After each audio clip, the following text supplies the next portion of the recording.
시청자 여러분 안녕하세요. 여러분의 성공 투자를 응원합니다. 출발 증시 와이드 2부 시작합니다. 진행의 이승입니다. 지난주 코스피는 거침없는 질주를 이어갔습니다. 4일부터 8일까지 연일 사상 최고치를 경신하게 되면서 이제 코스피는 7,500 초읽기에 들어간 상태로 보여지는데요. 그렇다면 이번 주에도 이 상승 랠리가 이어질 수 있을지가 관건이겠습니다. 다만 이번 주 시장은 조금 예민하게 움직일지도 모르겠습니다. 일단은 12일에 미국의 CPI 지표가 발표가 되는데요. 이 부분에서 인플레이션 우려가 예상보다 더 크다라는 부분들이 확인이 된다면 물가 부담에 대한 변동성을 줄 수가 있겠습니다. 그렇기 때문에 이번 주 코스피는 물가 부담 그리고 반도체의 힘, 이 두 축을 중심으로 힘겨루기 장세가 지속될 것이다라는 전망이 나오고 있는 상황입니다. 자, 그렇다면 우선 지난주 현지 시간 금요일 뉴욕 증시 마감 상황부터 함께 살펴보면서 시장의 전반적인 흐름들 파악해 보도록 하겠습니다. 네, 일단 지난주 금요일 현지 시간 뉴욕 증시는 3대 지수가 모두 강세로 마치게 됐습니다. 다우존스는 0.02%의 소폭의 상승세로 마치게 됐지만요. S&P 500과 나스닥은 모두 또 한 번 사상 최고치로 장을 마치게 됐습니다. 자, 그러면서 6주 연속 상승세를 보이고 있는 뉴욕 증시인데요. 이날 이 상승을 이끌었던 첫 번째 촉매제는 고용 지표여서 이 부분부터 먼저 파악해 보도록 하겠습니다. 자, 일단 미국 쪽에서는 4월 비농업 일자리 지표가 좀 확인이 됐습니다. 전월보다 11만 5천 명 정도 증가를 하게 되면서요. 예상치를 2배 이상 상회하는 결과를 내게 됐습니다.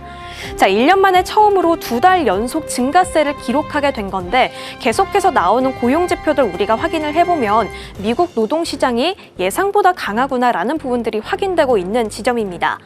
사실 미국은 지난 2월에 일자리 감소에 대한 부분들 때문에 고용시장 약화에 대한 우려가 좀 있었는데요. 전쟁까지 겹쳐 있는 상황 속에서 지금 나오고 있는 이 숫자들은 이 우려를 불식시키고 있는 상황으로 보여집니다. 자, 그렇다면 지표는 이렇게 잘 나오고 있는데 연준 입장에서는 고민이 한층 더 깊어지는 부분이 되겠습니다. 아무래도 노동시장은 예상보다 살아나고 있지만 전쟁을 중심으로 한 인플레이션 우려는 계속되고 있기 때문인 건데요. 그래서 시장은 이번 주 그리고 올해 연내 금리가 지금 인하보다는 동결이 장기화될 수 있는 가능성에 더 베팅을 하고 있는 상황입니다. 그래서 골드만삭스 또한 예상보다 이 인하 시점을 한 분기 더 늦추게 됐는데요. 그러면서 올해 12월 그리고 내년 3월로 인하 시점을 한 차례 더 늦추는 모습들을 보이게 됐습니다. 자, 이렇게 고용지표의 호조가 이날 시장의 투심을 끌어올렸던 가운데 반도체주의 강세도 함께 좀 한 몫을 했습니다. 아무래도 이날 반도체주의 강세의 중심이 자리했던 게 바로 애플과 인텔 간의 협력이었는데요. 사실 애플이 인텔과 삼성전자 쪽으로 공급망을 확대할 수 있다라는 이야기들이 들려왔고 이에 대한 구체적인 내용들이 좀 확인이 됐습니다. 인텔이 결국에는 애플의 칩 제조를 맡게 되는 예비 합의에 도달을 한 건데요. 그런데 이번에 합의에 도달을 했던 내용에는 정책적인 지원도 함께 좀 자리를 하게 됐습니다.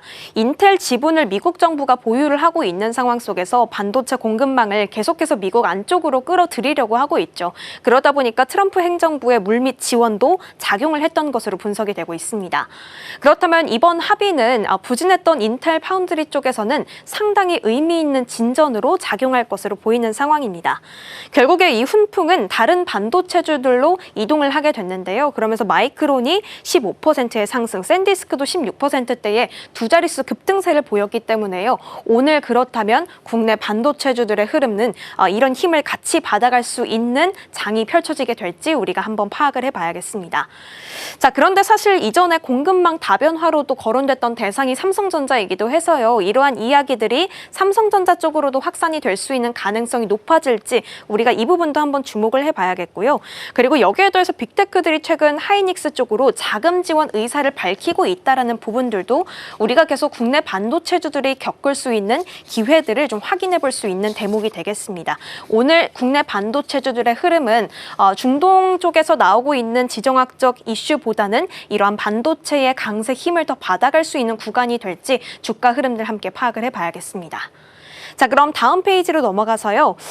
지정학적 리스크도 우리가 한번 살펴봐야겠습니다. 그런데 고용지표와 반도체 쪽들의 힘은 좋았는데 이날 중동 리스크는 뚜렷한 해법은 나오진 않았습니다. 오히려 해상 충돌이 좀 지속되는 모습들이 나오게 됐고 양해각서에 대한 작성을 추진한다라는 이야기들도 나왔지만 결국에는 양측이 종전에 대한 논의를 서로 주고받다가 트럼프 대통령은 굉장히 부정적인 입장을 보여주게 됐죠. 오늘 새벽에 이제 이란 측이 파키스탄을 통해서 내건 종전 조건에 대해서 용납할 수가 없다, 마음에 들지 않는다라는 입장을 표하게 됐습니다. 아무래도 미국 쪽의 핵심 쟁점으로 여겨지고 있는 핵에 대한 부분들이 해소가 되지 않았기 때문으로 보여지는데요. 그래도 시장은 계속해서 전쟁에 대한 노이즈보다는 종전 기대감 그리고 경제 펀더멘탈에 더 민감하게 작용을 하면서 지나가고 있는 구간으로 확인이 되고 있습니다. 자, 그런데 여기에 더해서 계속 나오고 있는 기업들의 실적도 랠리에 힘을 더해주고 있습니다. 1분기 실적을 발표한 S&P 500 기업 440곳 가운데 83%가 전망치를 웃돌면서 장기 평균을 크게 상회하고 있다고 하죠. 그러면서 S&P 500 지난주 금요일 뉴욕 증시에서도 사상 최고치로 마치는 모습들을 보여주게 됐습니다. 여기에 더해서 필라델피아 반도체 지수도 5%의 급등으로 마감을 하게 됐으니까 앞서 언급드렸듯 오늘 반도체주들의 흐름들 계속해서 면밀하게 체크해 나가시면 좋겠습니다. 자, 그렇다면 지난주 금요일 우리 시장은 어떻게 마감을 했는지 마감 상황 간단하게 짚어보도록 하겠습니다. 이날 양시장은 상승으로 좀 마치게 됐습니다. 코스피는 이날 전약 후강에 좀 장세를 보여주게 됐습니다. 장 초반에는 지금 호르무즈 해협 인근에서 미국과 이란 간의 군사 충돌이 지속되고 있다라는 소식이 들려오면서 매물이 좀 출회가 됐었는데요. 그래도 공격이 아닌 방어 차원이었다라는 양측의 입장들로 인해서 낙폭을 좀 축소해 가면서 그래도 강세로 강보합 권에서 마치게 됐습니다. 이제 7,500선을 목전에 두고 있는 코스피의 모습인데 오늘 이 7,500이라는 숫자를 바로 뚫으면서 시작을 해낼 수 있을지도 한번 확인을 해봐야 될 구간이 되겠습니다. 결국에 지난주에 4거래일 연속 상승 마감하게 되면서 코스피가 그래도 빨간불로 마치게 된 상황이었는데 이날 특히 반도체 중심으로 좀 매도 물량이 나오게 되면서 수급이 자동차와 로봇 쪽으로 붙는 양상을 보이게 됐었죠. 그 로봇주의 흐름들 코스닥 안에서 우리가 좀 면밀히 확인해 볼 수 있었는데 코스닥도 0.71%의 상승으로 마치게 됐습니다. 1207선에서 마치면서 1200선은 사수해주는 모습이었고요. 코스피보다는 대부분 빨간불에 위치하는 장중 흐름이 더 많았습니다. 앞서 말씀드렸지만 로봇주의 상승세가 또 유독 코스닥 내에서 두드러졌는데요. 아무래도 이날의 상승은 보스턴 다이내믹스의 상장이 이르면 다음 달에 이루어질 수도 있다라는 관측이 나오게 되면서 강세 영향을 받게 됐습니다. 자, 그렇다면 수급적인 흐름들도 함께 체크해 보도록 하겠습니다. 코스피 매매 동향에서는요. 이날은 외국인의 이틀 연속 매도 물량이 좀 강하게 출회가 됐습니다. 외국인 특히 전기전자 업종으로 이틀 연속 물량을 던지는 모습들을 보였는데 아무래도 4일과 6일에는 강하게 담는 모습들을 보이면서 지수가 급등을 하다 보니까 속도 조절에 나선 것으로 관측이 되고 있습니다. 그래도 이날은 개인과 기관이 함께 순매수 동반 흐름 보이면서 지수를 견인해줬습니다. 코스닥 수급도 이어서 체크해 보시죠. 코스닥에서는 외국인과 기관이 오히려 담아가는 행렬을 보였고요. 개인이 코스닥에서는 차익 실현에 나서는 그러한 흐름들을 택했습니다. 자, 이렇게 지난주 그 뉴욕 증시에서부터 기술주에 대한 강세가 좀 확인이 되다 보니까요. 지난주 초반부터 국내 증시도 함께 이러한 흐름을 동반하게 됐습니다. 자, 말 그대로 새로운 지수의 문을 연 순간들이 지난 한 주 동안 확인이 됐었는데 그렇다면 이번 주 흐름은 반도체를 중심으로 한 랠리가 계속해서 펼쳐지게 될지 아니면 반도체 외에 다른 업종으로 수급의 불이 이동하는 양상을 보이게 될지 우리가 한번 지켜봐야겠는데요. 일단 지난주 금요일장에서는 이 불이 로봇주로 붙는 양상을 보이게 됐었죠. 자, 그래서 정우 앵커, 오늘은 로봇주를 중심으로 한 투자 포인트 어떻게 세워보면 좋을까요?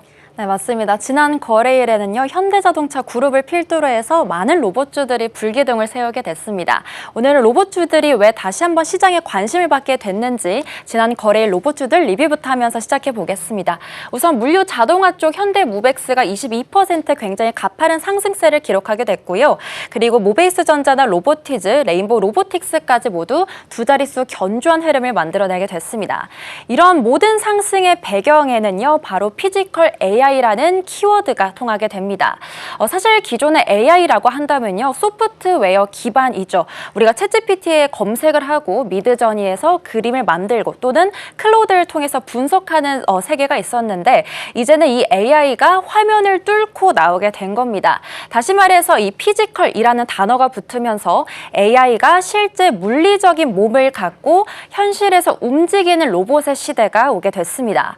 그리고 이런 흐름에 맞춰서 지난주에는요, 이 메타가 ARI라는 이 로봇 기업을 새롭게 인수하게 됐는데요. 이 페이스북이나 인스타그램을 만들고 있는 이 메타라는 기업이 왜 로봇 기업을 사게 됐을까라는 질문하게 된다면, 이 메타가 ARI를 소개하는 이 문장을 보면 납득이 됩니다. 바로 ARI가요, 이 복잡하고 역동적인 환경 속에서 인간 행동을 이해하고 예측하고 적응하는 로봇 지능의 선두 기업이다라고 코멘트를 붙이게 됐는데요. 다시 말해서 이제는 디지털에서 현실 세계로 AI의 경쟁 무대가 이동하고 있다라는 일종의 선언이라고 저희가 볼 수 있겠습니다. 그런데 여기서 왜 하필 지금인가라는 추가적인 질문을 던져보려고 합니다. 바로 두 가지 이유가 있는데요. 우선 첫 번째로는요, 이제는 이러한 기술이 상용화의 문턱을 넘어서고 있기 때문입니다. 다시 말해서 이제는 우리가 말로만 듣던 로봇들이 실제 공장에서 운영이 되고 있다는 건데요. 현대차 그룹 같은 경우에는 아틀라스를 올해 미국 조지아 공장에서 운용을 시작하게 됐고요. 그리고 테슬라는 내년도쯤에 옵티머스를 상용화 목표를 현재 갖고 있고, 피규어 AI도 29년도쯤에는 10만 대 정도 공급을 현재 목표로 하고 있습니다. 그리고 사실 로봇이라고 한다면 항상 꼬리표처럼 따라오는 말들이 바로 인력, 노동력에 대한 문제들이죠. 사실 미국 같은 경우에도 앞으로 10년 동안 112만 명의 연평균 노동력이 부족하다라는 이야기들이 계속 나오고 있고요. 중국도 작년보다는 2030년까지 무려 3배 이상의 노동력 부족 이슈들이 현재 들려오고 있습니다. 다시 말해서 이제는 로봇이 선택이 아니라 필수가 되는 환경이 구축이 되고 있다라고 저희가 볼 수 있겠습니다. 그렇다면 이런 흐름 속에서 왜 유독 현대자동차 그룹이 더 주목을 받게 됐는지 다음 장표에서 만나보겠습니다. 총 두 가지 모멘텀이 있는데요. 우선 지난주 굉장히 화제를 불러일으켰던 아틀라스의 영상이 공개가 됐습니다. 보스턴 다이내믹 그룹에서 총 30초짜리 영상을 추가적으로 공개하게 됐는데요. 이 아틀라스 로봇이 정자세로 있다가요, 물구나무를 쓰다가, 그리고 기계체조 선수들이 할 수 있는 플란체나 L시트 자세까지 굉장히 안정적으로 구현하게 됐습니다. 여기서 저희가 주목해 볼 만한 점이요, 사실 아틀라스의 스펙상으로 봤을 때는 순간 하중이 50kg이고 그리고 지속 하중이 30kg이었는데, 여기다가 자체 무게인 90kg까지 이 두 팔로 안정적으로 지지를 할 수 있다라는 점들이 보이면서 본인이 갖고 있던 스펙을 초과하게 됐다라는 어떤 스펙 초과 성능을 저희가 확인해 볼 수 있었습니다. 그래서 KB증권 측에서는요, 아틀라스 중에서도 이 양산형 아틀라스가 처음 공개됐다는 점과 그리고 스펙을 넘어서는 역량을 보여줬다라는 점에서 굉장히 유의미하다라는 평가를 내리게 됐고요. 이런 흐름을 바탕으로 해서 지난 거래일에서 현대차가 7%대, 그리고 현대오토웨버가 무려 상한가를 달성하게 됐고요. 현대모비스가 15% 넘는 상승세 기록하면서 현대차 그룹주 시가총액이 무려 21조 원이 넘어가게 되는 그런 흐름을 보여주게 됐습니다. 그리고 두 번째 모멘텀은요, 이 보스턴 다이내믹스의 IPO 소식입니다. 이르면 다음 달 정도에 상장이 추진될 것으로 현재 좀 진행이 되고 있는데요. 배경을 보자면 21년도에 현대자동차 그룹이 소프트뱅크로부터 7,300억가량의 지분 80%를 인수하게 됐습니다. 그리고 그 안에 계약 조건은 4년 안에 IPO를 추진한다라는 이야기가 붙게 됐고요. 그리고 이게 다음 달쯤에 만료가 되기 때문에 시장에서는 다음 달 상장 추진이 예정이 되어 있고 27년도쯤에는 나스닥 상장까지 현재 유력하다라는 이야기들이 나오고 있습니다. 그렇다면 시장에서 가장 궁금할 만한 거는요, 바로 이 보스턴 다이내믹스 기업 가치가 과연 얼마일까라는 건데요. 우선 KB증권 측에서는 이 보스턴 다이내믹스가 글로벌 휴머노이드 로봇 시장에서 15%대 점유율을 차지하는 것을 가정을 해봤을 때는 무려 128조 원이 될 것이다라는 이야기들을 해주고 있고요. 신한투자증권도 45조에서 많게는 70조 원까지 현재 추정하고 있습니다. 다시 말해보자면요, 인수했을 때보다 몸값이 60배에서 많게는 170배까지 뛰어오르고 있다라는 것으로 저희가 해석해 볼 수 있고요. 보스턴 다이내믹스 같은 경우는 현대차, 기아, 그리고 현대모비스가 공동 소유하고 있는 구조이기 때문에 이 기업 가치가 얼마까지 올라가느냐가 다시 한번 이런 그룹사들의 주가를 재평가해 줄 것으로 현재 해석이 되고 있습니다. 현대차뿐만이 아니죠. 우리나라 기업의 어떤 기업들이 또 로봇 사업을 추진하고 있는지 다음 장표에서 만나보겠습니다.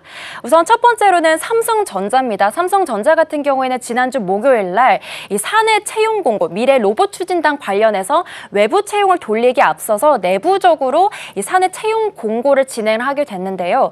이 하반기쯤에는 휴머노이드를 처음으로 선보일 예정이라고 합니다. 이 삼성전자의 전략은 분명한데요. 이 제조용 로봇을 만들어서 반도체, 디스플레이 라인 쪽에 깔고요. 여기서 수집이 된 데이터나 기술력을 바탕으로 해서 홈이나 리테일 쪽으로 확장한다라는 전략까지 갖추고 있습니다. 삼성전자라고 한다면 가장 큰 강점으로 떠오르고 있는 게 바로 수직 계열화 구조죠. 삼성전자, 전기, 디스플레이, SDI 등 포함해서 정말 다방면으로 이 사내에서 해결될 수 있는 부분들이기 때문에 여기서 굉장히 큰 경쟁력을 자랑하고 있습니다. 그래서 삼성전자는 자체적인 기술력뿐만이 아니라 필요시에는 지분 투자나 인수까지도 검토할 정도로 현재 로봇 사업에 굉장히 진심으로 추진하고 있습니다. 네, 두 번째 기업은 LG전자입니다. LG전자 같은 경우에는 류재철 CEO가 올해를 LG 로봇 사업 본격화 원년으로 삼겠다라고 코멘트를 붙이기도 했습니다. 이 클로이드 로봇을 기존의 가정뿐만 아니라 이제는 산업이나 물류 확대로까지 펼쳐나가겠다라는 전략을 현재 추진하고 있고요. LG전자 같은 경우에도 마찬가지로 굉장히 수직 계열화 구조를 촘촘히 갖추고 있습니다. LG전자나 에너지솔루션 그리고 이노텍이나 디스플레이 쪽까지도 LG그룹 안에서 로봇을 모두 다 완성할 수 있다는 점이 굉장히 큰 경쟁력이고요. 글로벌리하게 봤을 때도 앞서 언급드린 대로 메타가 현재 로봇 기업을 인수하고 있고요. 그리고 테슬라가 옵티머스를 내년도쯤에 상용화 목표를 현재 갖추고 있고 피규어 AI나 엔비디아까지도 현재 휴머노이드 로봇 활성화에 굉장히 큰 기력을 쏟아붓고 있습니다. 다음 장표로 넘어가서요. 그렇다면 한국이 현재 어떤 위치에 있는지까지도 확인해 보겠습니다. 다른 산업에서도 계속해서 나오고 있는 이야기이긴 하지만요. 한국이 비중국 공급망으로서 굉장히 매력적인 대안책으로 떠오르고 있습니다. 이 미중 패권 경쟁 속에서 한국이 이 기술력과 신뢰성을 동시에 보유하고 있기 때문에 이 중국을 배제할 수 있는 대안책이다라고 볼 수가 있겠고요. 그리고 관련된 기업들도 자세히 보시면요. 완제품 기업으로는 앞서 언급드린 대로 현대차와 삼성전자가 있고요. 그리고 삼성전자가 최대 주주로 있는 이 레인보우 로보틱스까지 저희가 확인해 볼 수 있겠습니다. 그리고 이렇게 완제품 기업의 핵심 부품을 공급해주는 기업들로 대표적으로는요. 이 현대모비스, 로보티즈, 한라캐스트가 있는데요. 이 로보티즈나 현대모비스 같은 경우에는 이 로봇의 관절, 근육 역할을 해주는 액추에이터를 핵심 부품으로 제조하고 있습니다. 그리고 소프트웨어 쪽도 굉장히 중요하겠죠. 이 현대차 그룹 안에서 이 피지컬 A 전략 쪽에서 이 핵심적인 역할을 담당해주고 있는 현대오토에버와 그리고 지난달 말에 이 젠슨왕 장녀가 방문한 두산 로보틱스까지 저희가 살펴볼 수 있습니다. 마지막 장표로 넘어가서요. 그렇다면 로봇주의 투자 전략까지 빠르게 확인해 보겠습니다. 사실 그래프를 보시면 아시겠지만 글로벌하게 봤을 때 휴머노이드 시장 규모가 굉장히 가파르게 상승하고 있습니다. 시장에서는 10년 안에 무려 160배 넘는 성장세가 예상이 되고 있는데 이런 흐름에 맞춰서 저희가 확인해 봐야 될 게 바로 어떤 기업이 먼저 양산하느냐라는 건데요. 양산을 빠르게 해야 데이터를 확보가 가능하고 그 데이터를 기반으로 해서 경쟁 우위를 저희가 쌓을 수 있겠죠. 그렇기 때문에 시장에서는 먼저 양산한 기업이 먼저 데이터를 쌓을 수 있다라고 해석을 할 수 있고요. 그리고 앞서 언급드린 대로 어떤 기업이 이 수직 계열화를 갖추고 있느냐라는 부분까지도 저희가 확인해 봐야겠습니다. 마지막으로 다음 달 보스턴 다이내믹스 IPO까지 무사히 잘 이루어질 수 있을지 이 부분들까지 확인해 보겠습니다. 네, 오늘 이렇게 로봇주 전반의 이야기 다뤄봤습니다. 갈수록 인력과 노동력이 부족해지고 있는 상황 속에서 이제는 사람과 같은 로봇이 선택이 아니라 필수다라는 이야기들도 계속 들려오고 있는 만큼 다음 달 보스턴 다이내믹스 상장까지 같이 확인해 보겠습니다.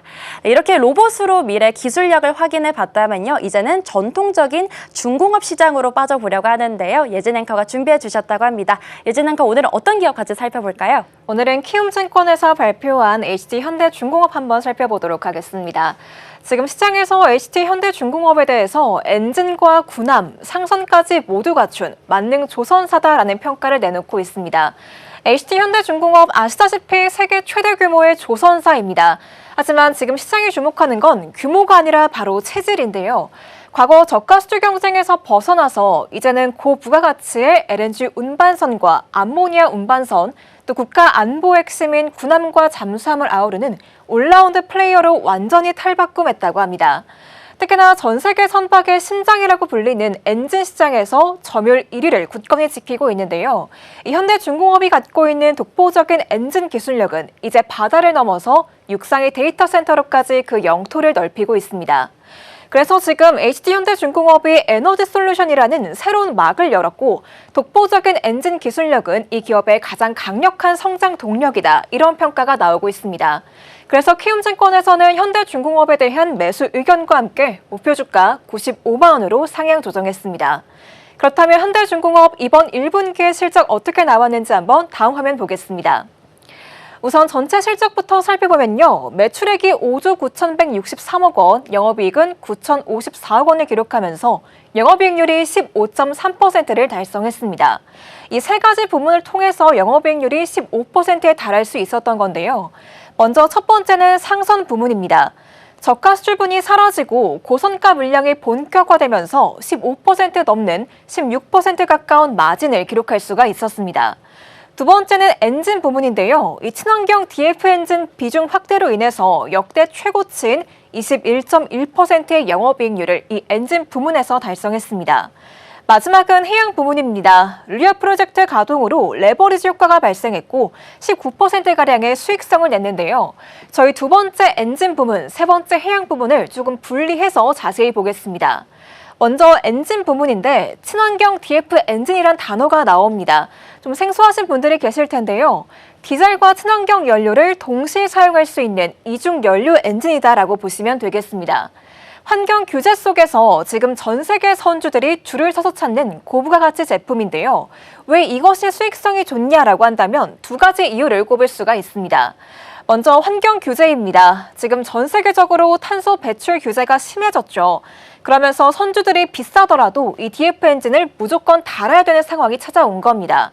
그런데 이 DF 엔진이 일반 디젤 엔진보다 제작 공정이 까다롭고 고도의 기술력이 필요해서 훨씬 비싸게 팔리고 있는 상황인데요. 그 가운데에서 HT현대중공업이 이 분야에서 자체 기술력을 갖고 있기 때문에 지금 독보적인 세계 1위에 해당한다라고 보시면 되겠습니다. 그렇기 때문에 지금 이 엔진 부문의 21%라는 영업이익률이 전 세계 조선업계에서 찾아보기 힘든 숫자이고요. 또 현대중공업이 압도적으로 빠르고 효율적으로 제품을 만들고 있다. 이렇게 해석할 수가 있겠습니다. 그럼 저희 이어서 세 번째 해양 부문도 한번 확인해 보도록 할게요. 해양 부문에서는 루야 프로젝트란 단어를 아셔야 됩니다. 이 루야 프로젝트는 고정식 해상 플랫폼인데요. 세계 최대 가스전인 카타르 노스필드에 설치가 될 고정식 해상 플랫폼입니다. 제작 공정이 본격화되면서 지금 매출과 이익을 동시에 끌어올리는 레버리지 효과를 내고 있는데요.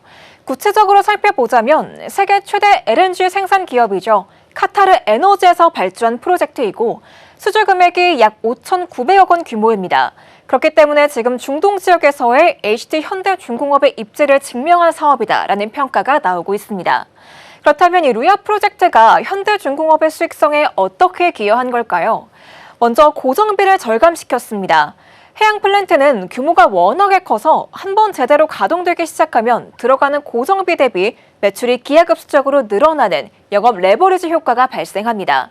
특히나 HT현대중공업이 과거에 여러 차례 건조해본 경험이 있기 때문에 반복 건조 효과가 발생한다고 하는데요. 그래서 시행착오가 적고 또 공정 효율이 높다는 장점이 있습니다.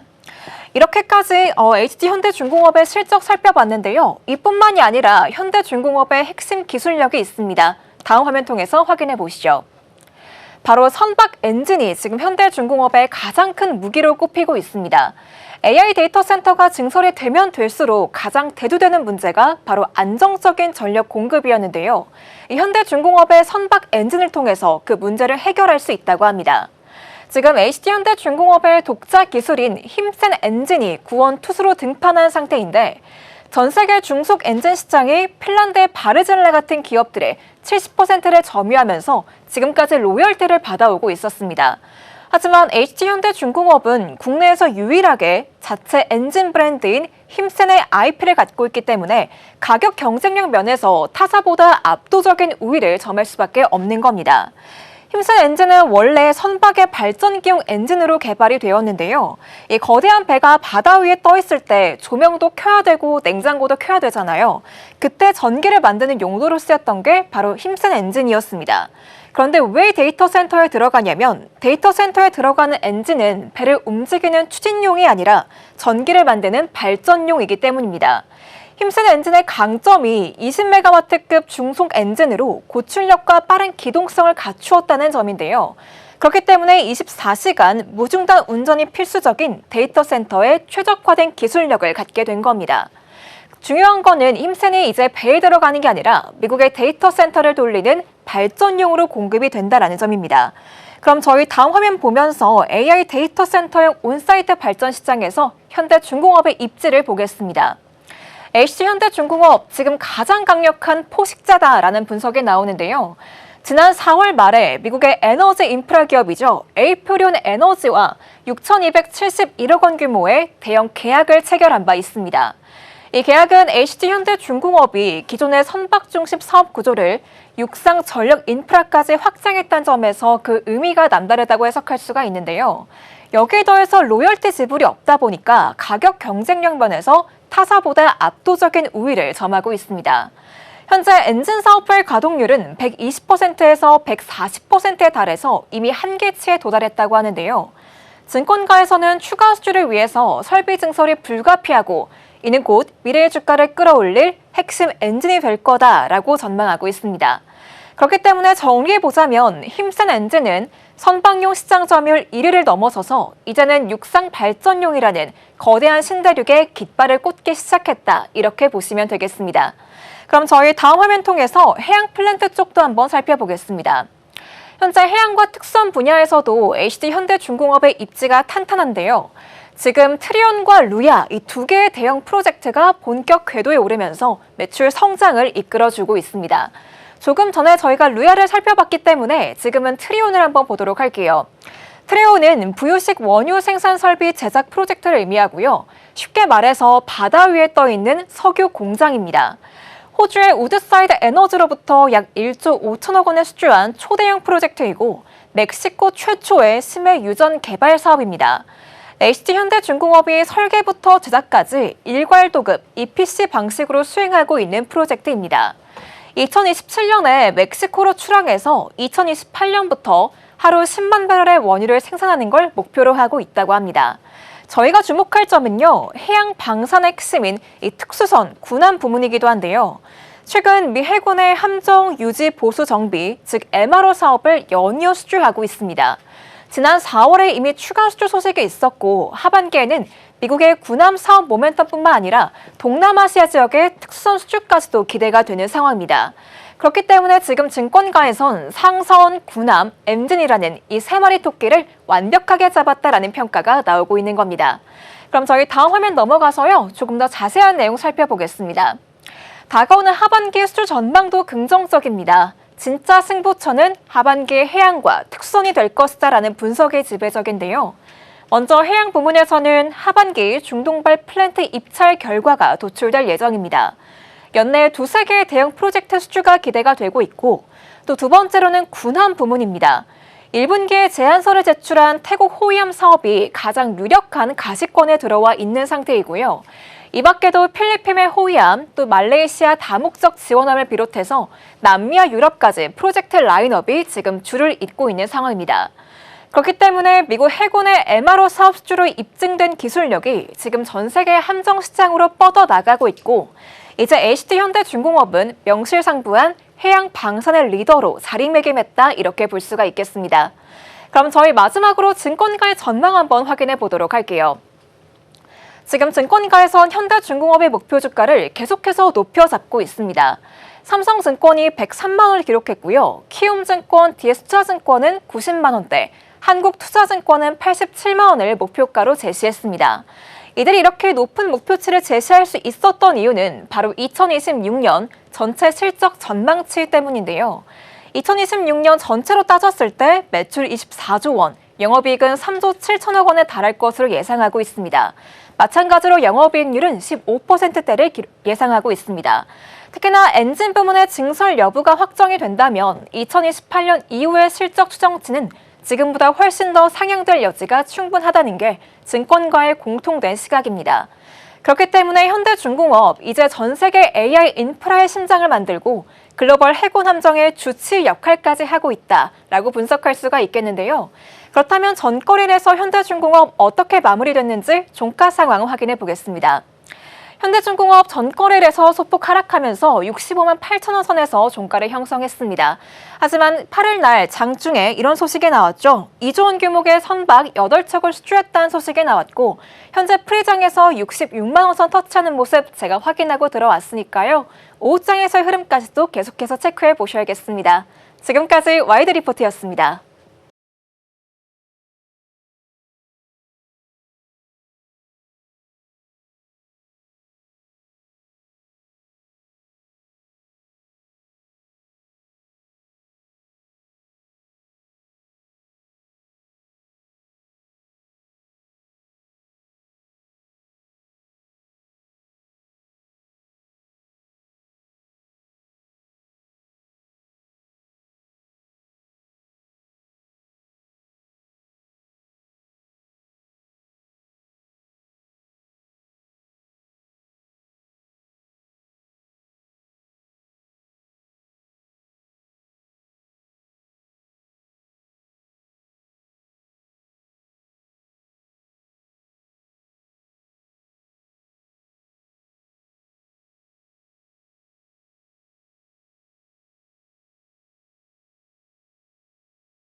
시시각각 변하는 시장의 흐름, 서울경제는 어떤 뉴스에 주목하고 있을까요? 이 시각 서울경제는 시작합니다. 서수진 앵커와 함께합니다. 어서 오세요.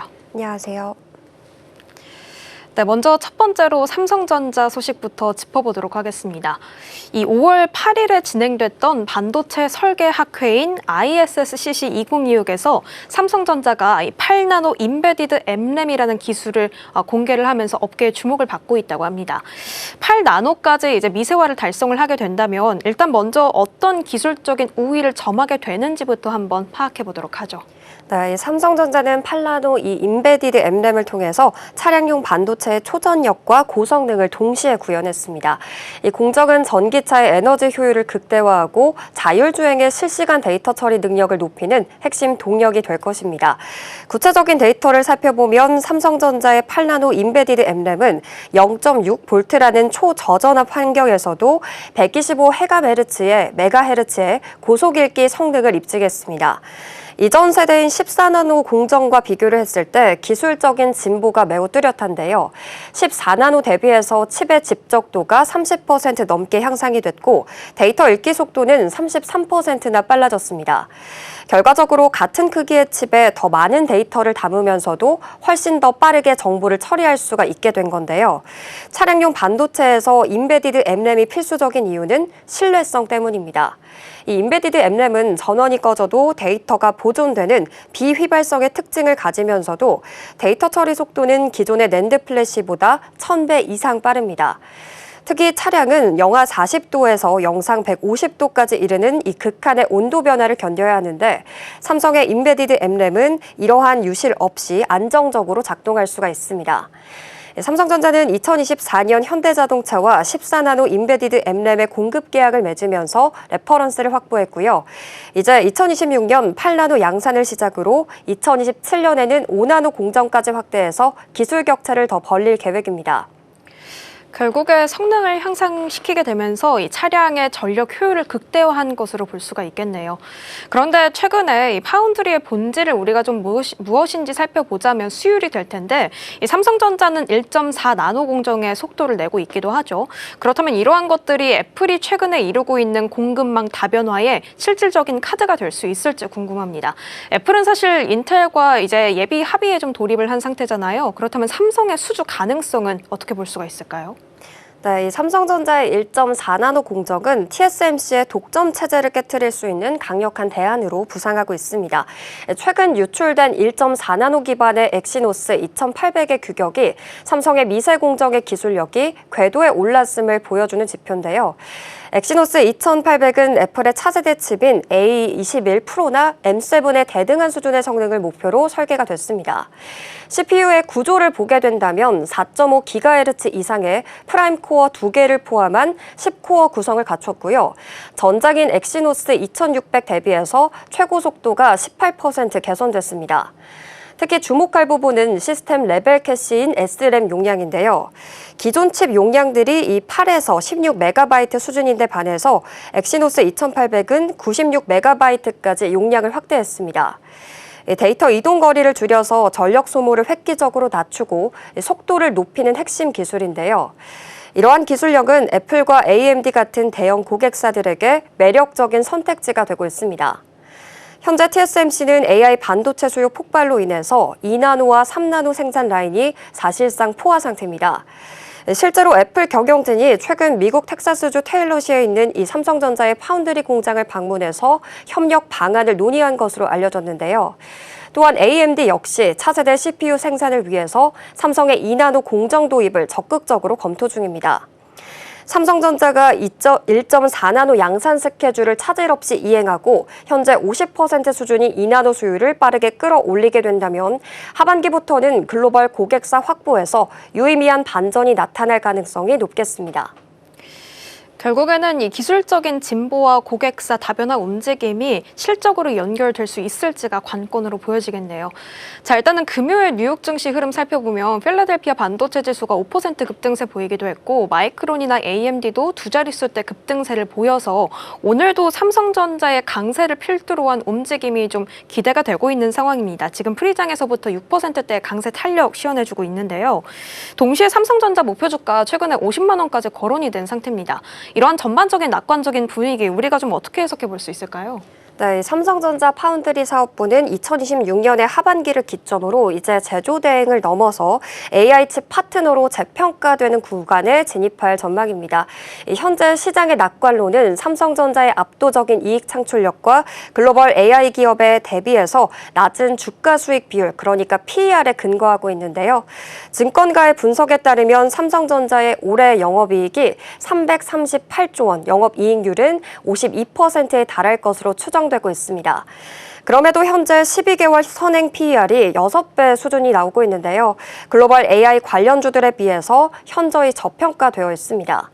이 파운드리 부분의 구체적인 수주 현황을 보면 올 하반기 엔비디아향 4나노 그룹 LPU 수주가 유력하고요.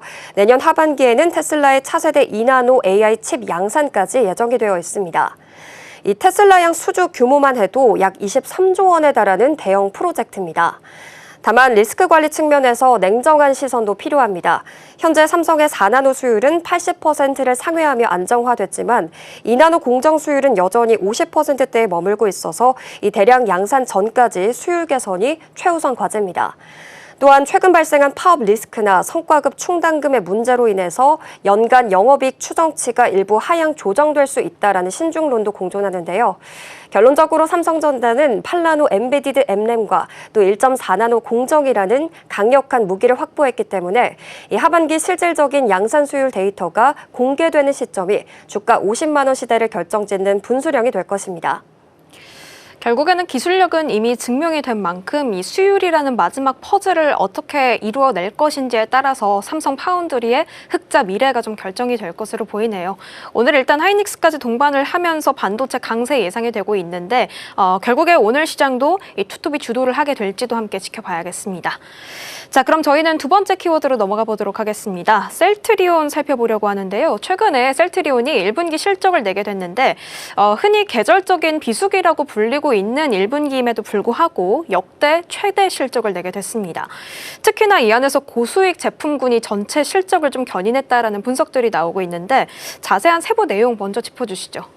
네, 이 셀트리온은 올해 1분기 매출이 1조 1,450억 원, 그리고 영업이익은 3,219억 원을 기록했습니다. 비수기라는 말이 무색할 만큼 압도적인 성장을 증명한 건데요.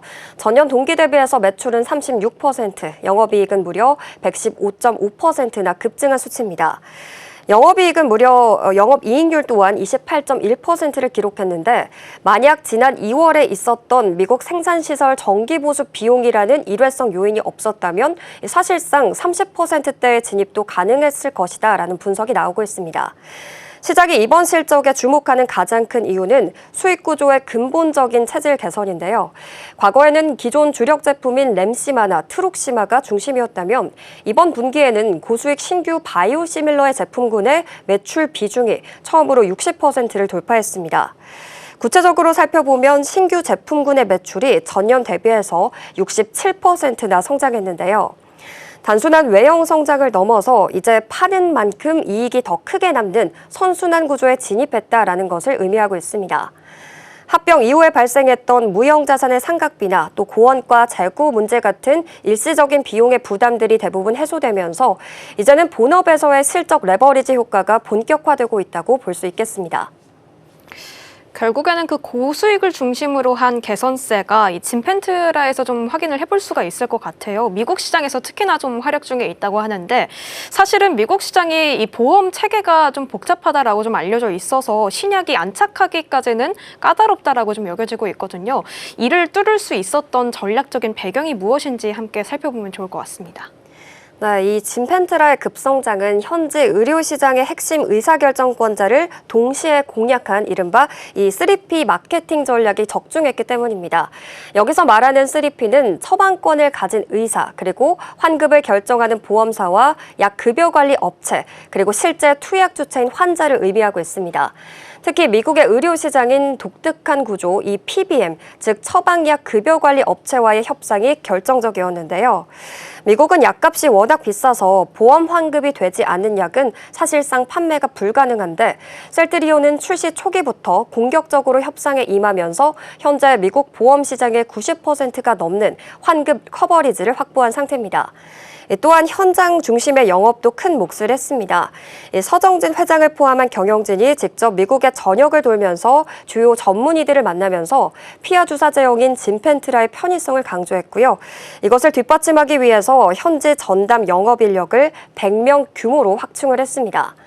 환자들에게는 TV나 SNS 광고를 통해서 병원을 가지 않고 집에서 스스로 투약할 수 있다는 점을 적극적으로 알렸는데요. 결과적으로 정맥 주사를 위해서 병원을 방문해야 했던 번거로움까지 해결해주면서 의료진과 환자 모두의 선호도를 끌어올리는 데 성공을 했습니다. 이러한 인프라가 이미 구축되었기 때문에 하반기로 갈수록 이 처방의 속도가 더욱더 가팔라질 가능성이 크겠습니다. 이 편의를 좀 끌어올릴 수 있는 인프라를 잘 구축해 놓았던 것들이 숫자로 좀 연결된 것으로 보이네요. 자, 그렇다면 동시에 지금 실적 발표와 함께 1,000억 원 규모의 자사주 소각 결정도 함께 내렸단 말이죠. 이런 주주 환원에 대한 결정과 앞으로의 성장 모멘텀 우리가 어떻게 전망해 볼 수 있을까요? 네, 하반기 신규 제품의 글로벌 출시 그리고 강력한 주주 환원 정책이 맞물리면서 이 셀트리온은 올해 제시한 매출 5조 3천억 원과 또 영업이익 1조 8천억 원이라는 목표를 무난히 달성하거나 오히려 초과할 가능성이 높습니다. 우선 제품 측면에서 보면 하반기에 옴니클로와 또 아이덴 젤트의 미국 출시가 예정이 되어 있고요. 스테키마 역시 유럽에서 적응증을 확대하면서 점유율을 높여가고 있습니다. 바이오시밀러 포트폴리오를 2030년까지 18개, 2038년까지 41개로 늘리겠다라는 로드맵이 차질 없이 진행 중이기 때문에 중장기적인 성장 동력도 충분하겠습니다. 그리고 주조 환원에 대한 의지도 매우 확고합니다. 지난 4월에 이미 1조 8천억 원 규모의 대규모 자사주 소각을 단행했는데 이번 5월 6일에도 추가로 1천억 원 규모를 소각하기로 했습니다. 이 자사주 소각은 시장에 유통되는 주식수를 줄여서 주당 가치를 직접적으로 높일 수 있는 가장 강력한 주주 친화 정책입니다. 이 회사가 현재 창출하고 있는 현금 흐름과 미래 성장에 대해서 그만큼 자신감이 있다라는 신호로 해석되고 있고요. 결과적으로 탄탄한 실적이라는 본질에 주주 가치를 중시하는 경영의 태도가 더해지게 되면서 시장에서는 셀트리온이 이제 바이오 기업을 넘어 글로벌 빅파마로 도약하고 있는 변곡점에 서 있다고 평가하고 있습니다. 네, 이렇게 이번에 역대급 실적을 내기는 했지만 주가는 약간 좀 박스권에 있는 모습들이 최근에 포착이 되고 있죠. 앞으로 신제품의 매출 증가세가 또 어떻게 나오는지에 따라서 주가 향방이 달라질 것으로 보이니까 이 흐름들 함께 체크해 보시면 좋겠습니다. 자, 마지막 소식으로는 히토류 관련 이야기들 함께 짚어보려고 합니다. 최근에 중국 해관총서가 발표한 4월 수출 통계를 보면 히토류 시장의 지각 변동이 좀 고스란히 느껴지고 있다고 하는데요. 중국 쪽의 수출은 오히려 늘었는데 일본이나 미국으로 가는 쪽은 물량이 좀 급감하게 되면서 중국의 수출 통제 조치가 여실히 좀 드러나고 있습니다. 구체적인 파급 효과 먼저 좀 짚어주시죠. 네, 중국의 히토류 자석대일 수출이 지금 전년 대비 27.2%나 급감했습니다. 첨단 산업을 인질로 삼는 자원의 무기화가 본격적인 실행 단계에 진입한 모습인데요. 중국 해관총서의 최신 통계에 따르면 지난 4월 중국의 히토류 자석 세계 수출량이 5,238톤으로 전월보다 10% 정도 증가했습니다. 하지만 내밀한 지표를 보면 상황은 전혀 다른데요. 일본으로의 수출은 184톤에 그치면서 전월 대비 17%나 줄었고 1년 전과 비교했을 때 무려 27%나 폭락했습니다. 미국 역시 전월보다 9.5% 수출량이 줄어드는 등 서방 진영을 향한 공급의 압박이 수치로 증명되고 있는데요. 이러한 급감 현상은 지난 1월 6일 중국의 상무부가 발표했던 규제 때문입니다. 당시 중국은 일본의 군사적인 용도나 군사력 증강에 기여할 수 있는 모든 이중용도 물자의 수출을 금지하겠다고 공표했습니다. 전기차 모터나 정밀 무기체계에 필수적인 히토류가 이 리스트의 상단에 위치해 있었는데요. 보통 수출 심사에 수개월이 소요되는 점을 감안했을 때 1월의 규제 폭탄이 4개월이 지난 지금 일본의 산업 현장에 실질적인 공급 부족이라는 타격으로 돌아오고 있는 셈입니다. 결국 중국은 전 세계 시장 지배력은 유지하면서도 일본이라는 특정 국가만 정밀 타격해서 이 첨단 산업의 숨통을 조이는 전략을 구사하고 있습니다. 중국이 계속해서 이렇게 자원을 무기로 공급망을 조여오다 보니까 이렇게 압박 대상이 된 일본도 가만히 있을 수만은 없겠습니다. 오히려 히토류 진흙 채취에 성공을 하면서 공격적인 움직임을 보이고 있는데 이러한 움직임들을 우리가 좀 어떻게 해석해 볼 수 있는지가 궁금합니다. 네, 일본은 2028년 상용화를 목표로 현재 시메저 히토류 채굴이라는 세계 최초의 도전에 나섰습니다. 동시에 한국 기업과 협력해서 히토류 없는 배터리 개발이라는 탈중국 기술 확보에 총력을 기울이고 있는데요. 일본 정부는 지난 2월 도쿄 오가사와 라무라 민나리 토리섬 인근 해저에서 히토류 진흙 시험 채취에 성공했습니다. 이 탐사선 치큐에서 6,000m의 깊이까지 600여 개의 파이프를 연결해서 진흙을 빨아 올리는 방식인데요. 전 세계적으로도 유례가 없는 고난도 기술입니다. 일본 정부는 2025년도의 예산으로 이미 164억 엔을 확보했고요. 2027년에는 350톤 규모의 실증 실험을 통해서 채산성을 평가할 계획입니다. 사실 경제적인 관점에서만 보면 무리수다라는 지적도 있습니다. 하루 3,500톤 이상을 캐내야 수익이 맞는데 이 심해 채굴 비용이 워낙 막대하기 때문입니다. 하지만 오노가 기미 경제안보 담당상은 국가를 지키기 위해서 고비용의 감수를 해야 한다라고 강조를 하면서요. 히토류를 단순한 상품이 아니라 국가 안보 자산으로 규정했음을 보여주고 있었습니다. 여기에 일본은 기술적 우회로도 동시에 개척하고 있었는데요. 소프트뱅크는 한국의 배터리 스타트업인 코스모스랩과 손잡고 아연 기반 배터리 상용화에 착수했습니다. 이번에 대규모 생산 설비를 구축하겠다라는 계획이 자원 확보가 안 된다면 아예 자원을 쓰지 않는 기술로 용서하겠다라는 일본의 강력한 의지가 반영된 결과입니다.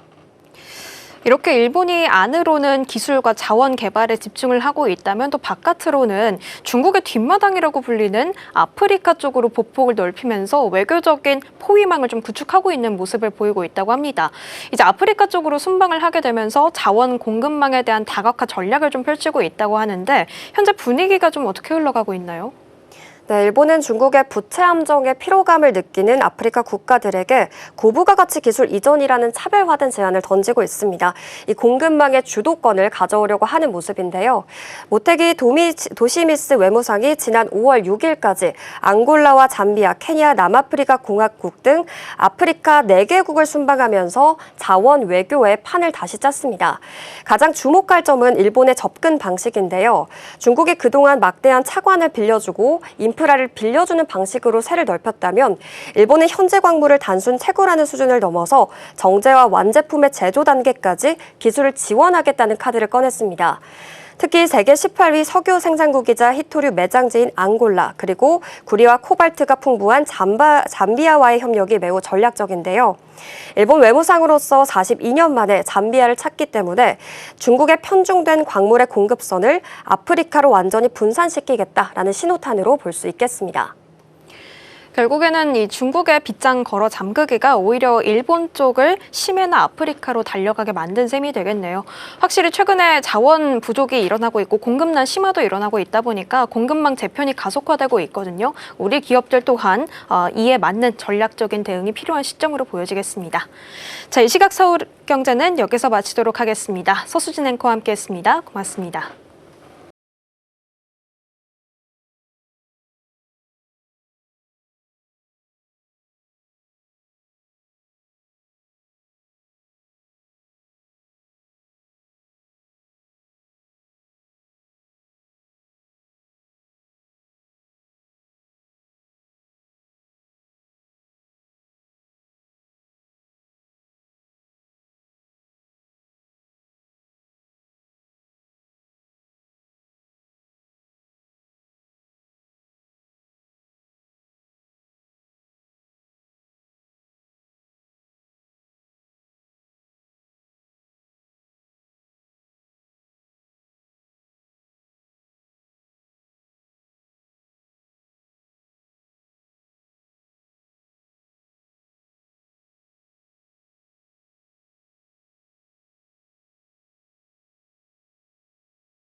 계산까지 9분 남은 시점 스탁포인트 출발하겠습니다. STV 황민혁 전문가와 함께합니다. 어서 오세요. 네, 안녕하십니까.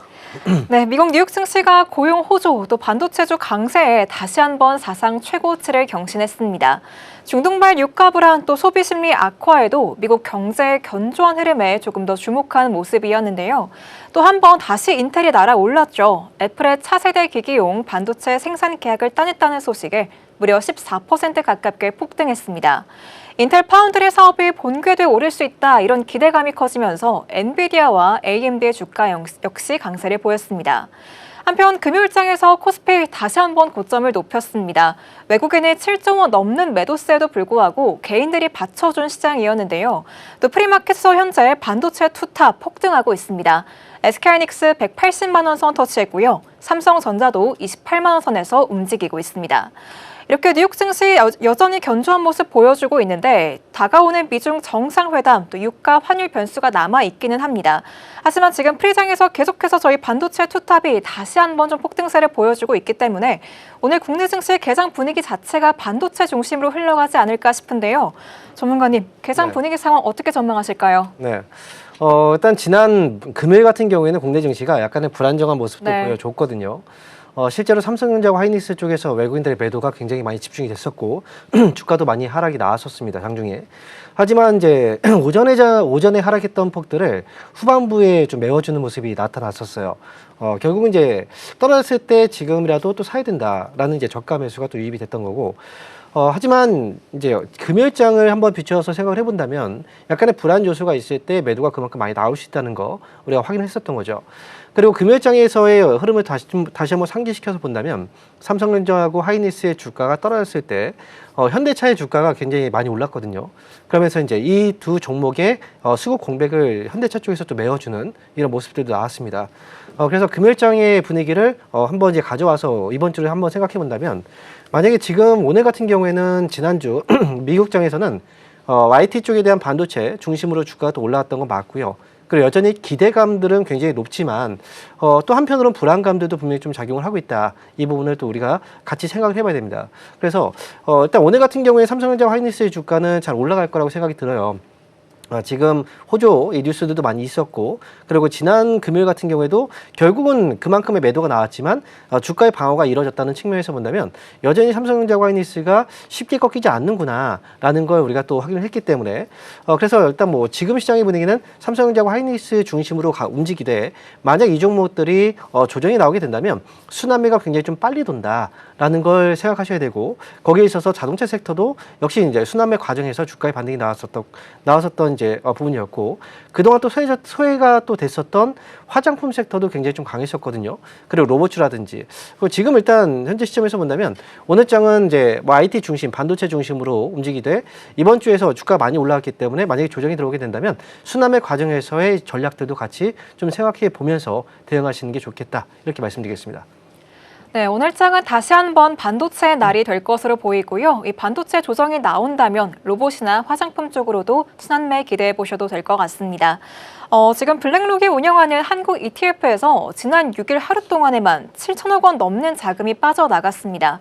또 외국인이 계속해서 지금 코스피 시장 안에서 매도세를 보여주고 있는데 그럼에도 불구하고 코스피는 최고치를 여전히 이어나가고 있습니다. 결국 개인이 받쳐주는 모습인 건데 사실상 개인이 받쳐준 시장은 그렇게 긍정적으로 평가되지는 않습니다. 그렇다면 전문가님, 지금 이 매수세가 얼마나 더 이어질 수 있을지 또 외국인의 수급이 이번 주엔 다시 돌아올 수 있을지가 궁금하거든요. 일단 외국인들의 수급의 이 성향 자체가 원래 코스피 시장에서 외국인들의 그 수급들이 이제 들어올 때 꾸준하게 유입이 되는 경우들이 있거든요. 네. 그런데 지금 같은 경우에는 과거 이제 지난해 4월 달부터 외국인들이 코스피 지수가 5,000포인트 때까지는 굉장히 오랜 기간 동안에 거의 이제 변하지 않고 수급들이 계속 들어왔었어요. 그리고 나서 5,000포인트 올라가면서부터 외국인들의 매도가 나오기 시작했거든요. 결국 외국인들이 코스피 시장을 5,000포인트가 고점이라고 봤었는데 이 계산이 또 틀렸던 거죠. 그래서 지난 3월 달에 주가의 변동성이 나오고 4월부터 해서 다시 올라갈 때는 외국인들의 수급이 또다시 들어왔습니다.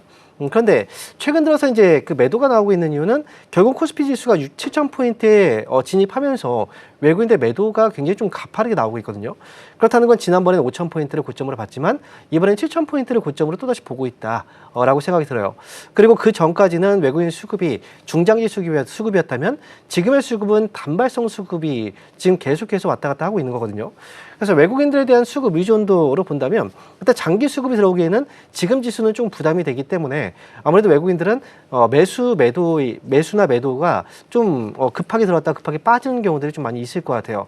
그래서 일단 뭐 지수 같은 경우에는 여전히 메모리 반도체 쪽에 대한 이 그 공급 부족 현상은 수요를 못 따라가고 있는 이 상황들이 굉장히 좀 아직도 지속되고 있고 앞으로도 또 당분간은 더 갈 수 있기 때문에 일단 주가는 추가적인 상승이 나올 것 같아요. 하지만 외국인 수급에 너무 좀 연연하면서 가실 필요는 없고요. 다만 외국인들이 어쨌든 매도하면 주가는 또 흔들리거든요.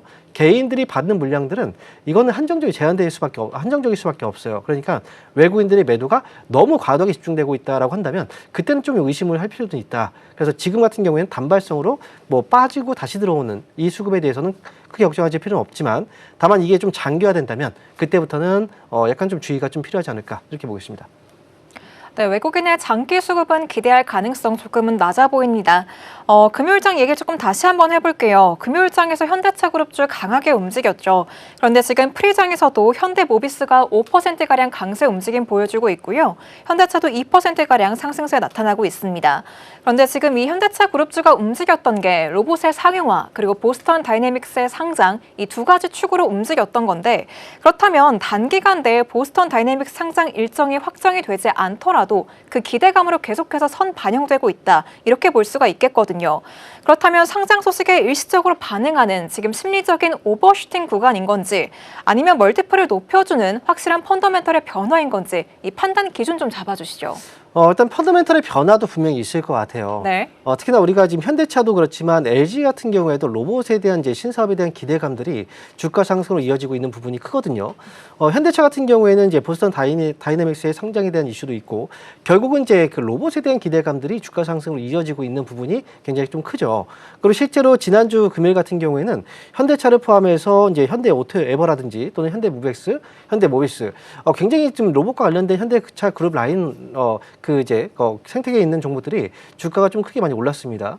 그런데 여기서 올라갔던 건 역시 이제 아틀라스에 대한 영상이 또 공개가 됐고 삼성전자 측에서도 또 한번 이제 주가를 끌어올리는 뉴스들이 하나 있었습니다. 그게 뭐였냐면 삼성전자가 휴머노이드 로봇 쪽에 대한 인력을 확충한다는 소식도 나왔었어요. 그래서 여러 가지 부분에서 본다면 현대차 쪽에 대한 이제 기대감들이 지금 이제 뉴스로 전해졌고 이게 주가 상승으로 이어지고 있는 건데 지금 시장은 사실 어떤 기대감들과 그리고 뉴스들이 나오게 되면 거기에 즉각적인 반응이 나오거든요. 그래서 지금 현대차 같은 경우에도 오늘 2%가 좀 넘게 상승이 나오고 있는 거고 그리고 그동안 상대적으로 봤을 때는 좀 덜 올랐다는 이제 평가를 좀 많이 받고 있기 때문에 시총 상위주 안에서는 현대차는 추가적인 반등 가능성이 좀 있지 않을까 저는 이렇게 내다보고 있어요. 그래서 이제 관련 종목 갖고 계신 분들은 조금 더 기다려보고 좀 더 끌고 가시는 전략들도 저는 지금 필요하지 않을까 이렇게 보고 있습니다.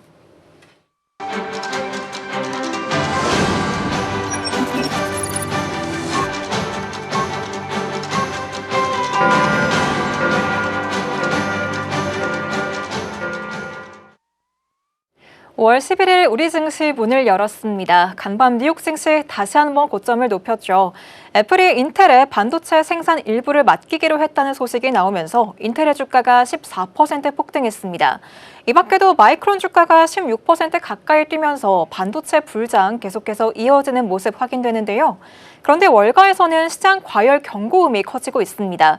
시장이 긍정적인 요소만 보려고 하면서 반등폭이 나타났다라는 분석이 나오는데 이번 주에는 인플레이션 지표와 함께 또 중동 전쟁, 미중 정상회담이라는 주요 이벤트들을 앞두고 있기도 합니다. 우리 증시 프리장에서부터 반도체 투탑 폭등하는 모습 보여주고 있고요. 현대차 그룹주도 견조합니다. 그럼 정규장 흐름 어떻게 흘러가고 있는지 한번 개장 상황 살펴보겠습니다. 먼저 지수입니다. 오늘 양시장 모두 다 빨간불로 시작하고 있는데요. 코스피 3% 넘게 급등하면서 7,770선 지나가고 있습니다. 코스닥 역시 소폭 강세 흐름 보여주면서 1,212선 지나가는 모습입니다. 이어서 시총 상위 종목들 움직임 보도록 하겠습니다. 먼저 코스피 시장 안에서는 상위 5개 종목 모두 다 빨간불로 시작하는 모습인데요. 말씀드렸다시피 반도체 투탑 계속해서 강세 움직임 나오고 있습니다. 특히나 SK하이닉스가 9% 넘게 폭등하면서 183만 원, 이제 184만 원 선 터치했고요.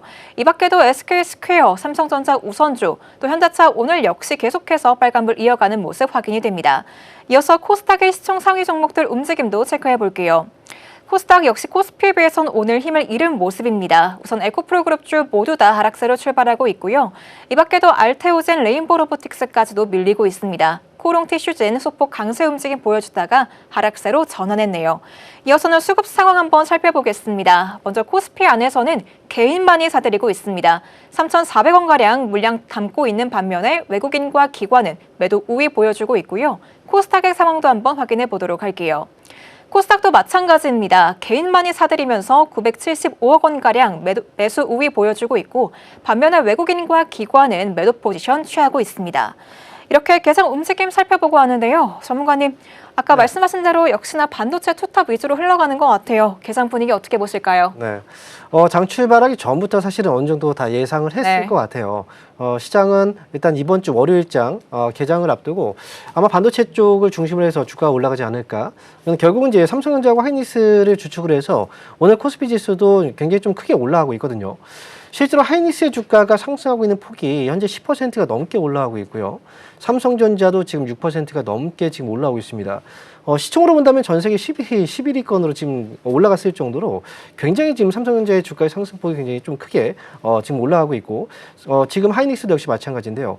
그만큼 이제 전 세계적인 부분에서 주목을 하고 있는 부분이 바로 이제 반도체 그리고 메모리 반도체를 이제 중심으로 지금 시장이 좀 재편이 되고 있는 그런 분위기고 이쪽에 대한 투자에 대한 관심들이 굉장히 좀 많이 집중이 되고 있습니다. 이건 국내뿐 아니라 전 세계적인 이제 트렌드라고 보시면 될 것 같은데 어쨌든 그만큼 주목도가 높다 보니까 이쪽에 자금들이 계속 몰리고 있는 겁니다.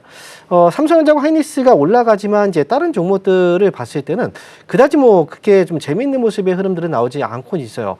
오늘 같은 경우에는 삼성전자와 하이닉스의 주가 상승 그리고 자동차 섹터 같은 경우에 조금은 이제 미약하지만 약간의 반등이 나오고 있고 특히나 오늘은 조선주의 상승이 좀 크게 나오고 있습니다.